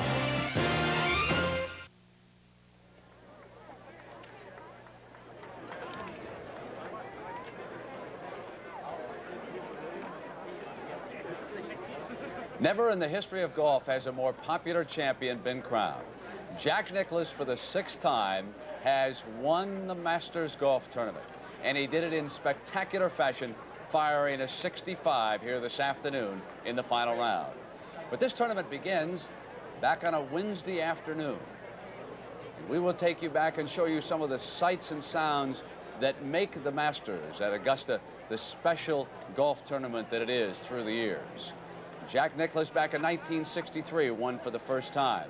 A lot of people said he was over the hill, that he'd never been able to win, not only here, but any other golf tournament. But Jack Nicklaus fooled everyone here this afternoon with one of the great rounds of golf that we have ever seen. And now we want to come down inside the Butler cabin, and it's my pleasure to introduce the chairman of the Masters, Hord Harden. Hord? Thank you, Brent. I don't remember anything quite like this in my time, but we'd like to talk to the two fellows who prevailed in this heated competition. First, Sam Randolph. It's great to have you back as our low amateur, and I hope you had a nice day. Yeah, well, thank you. It was a pleasure for me to be here this week. It was a very exciting week. What are your future plans for golf? Well, I'm going to play in the U.S. Open this summer as an amateur and turn pro immediately after that and come out and play a few tournaments this summer, and I'm looking forward to that. Great. We wish you the most success. Thank you. Jack, I don't know what to say to you, because this was something special. Bob Jones once said that you play a game with which he was not familiar, and if he were here, I'm sure he'd repeat that. A magnificent performance. Thank you, Hord. I haven't, you know, it's been an unusual year for me. I really have played just awful, and I started playing well about a week ago, and I felt like I could play, and I didn't expect to be in the position to win, but I felt this morning all of a sudden if I shot 66, I thought I'd tied 65 at win, and it's exactly what happened. And I don't know, but I just kept doing things right this afternoon, and I finally made a bunch of putts, and that was what was fun. I haven't had this much fun in 6 years. How difficult was it to sit and watch these fellas chasing you? Well, I sat and watched Kite miss, and then I sat and watched Norman miss, and I said, well, if Norman made it while I was sitting, I better stand up. So I stood up for the last one. Jack, some of your feelings out on the course when the crowd rose to the occasion and you walked up to the 16th, what were your thoughts at this moment? Well, it was so deafening, the sound and the noise was so deafening, I couldn't hear anything. I mean, going from tee to green, the last time I had enthusiasm like that was at Baltusrol. The people were just fantastic at Baltusrol, just as they were here today. We were fantastic here. And, you know, it's, I didn't even think about what kind of score I was shooting. All I just kept making was birdies. Every time I got myself in position, I just made the putt. And where it really happened and turned around was at 15. I stood out in the fairway and I hit a big drive, and I turned to Jackie, and who incidentally was terrific this week. He just, you know, to have your son caddying for you, and it was terrific. And anyway, I sat there with a 4-iron, and I turned and I says, "Do you think three would go a long way here?" And I took it and aimed it right at the hole and carried it that far from the hole and made 3. And of course, I missed the hole in 1 by I guess about that far at 16. And it just, you know, it just kept building up. And we kept reading the darn putts right, and I kept hitting them where I was looking, which has been a very unusual occurrence for me lately. But it's, I don't know, it was fantastic. The people were fantastic, and you know, all I keep reading in the papers is you just don't win the Masters at age 46. And by gosh, I think they're wrong. Jack, a whole lot of folks gave up on you in the media. But did you ever have any doubts that you could come back and win again? Well, I said, I was in Atlanta last week, matter of fact, for USGA fundraising dinner. And they asked me what I was going to do, and I said, fellas, I'm going to win more golf tournaments. I'm not going to quit playing golf the way I'm playing. In other words, I felt like, sure, I'm going to not play as much golf in the future as I'm playing right now, but I don't want to go out of the game of golf playing poorly. And there's nothing wrong with my golf game that putting my mind to playing golf won't get the job done. I've had some other things in the last year that I've kept my mind away from golf, and frankly, I've enjoyed those things. I've had a lot of fun. There's other things to life besides playing golf, and my family and a lot of the things I'm doing business-wise are a lot of fun for me. So, but when I get to playing golf, and when I get to the major tournaments, and when I get to the Masters, you know, I'm thinking golf. You know how to do one thing as well as any competitor I've ever been around. When you get a chance to close and win, you snap that door shut. And now, here I think is the shot you told us about on the 15th. 15th, this is the putt.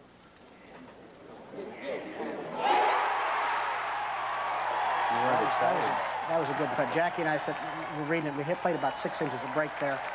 And I missed that putt. It was a little different position, but I missed that putt in 75 for when Miller and Weiss. The fairways, from the reaction I kept getting from the people, and I kept saying, hey, you've got golf to play.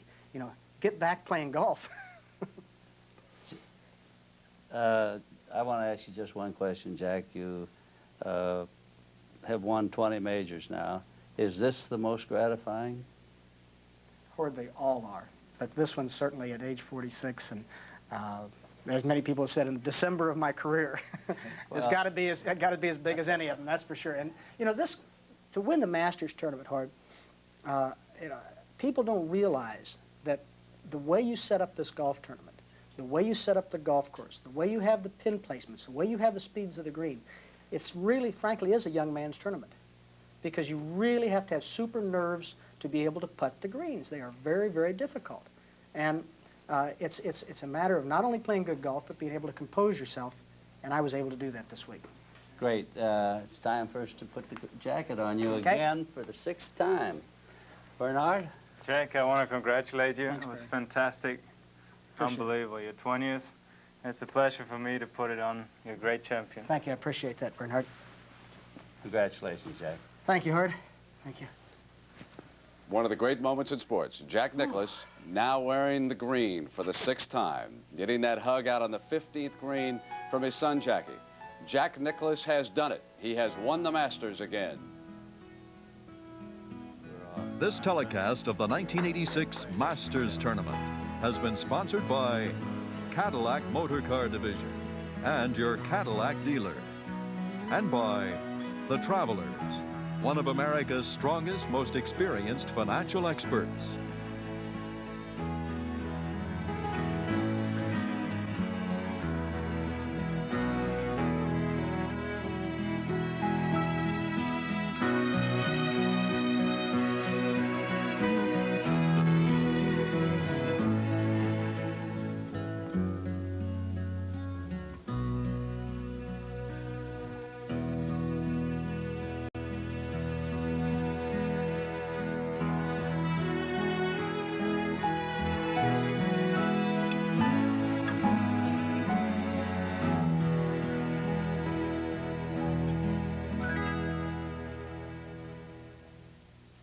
When you look for champions, you look to CBS Sports. This is CBS.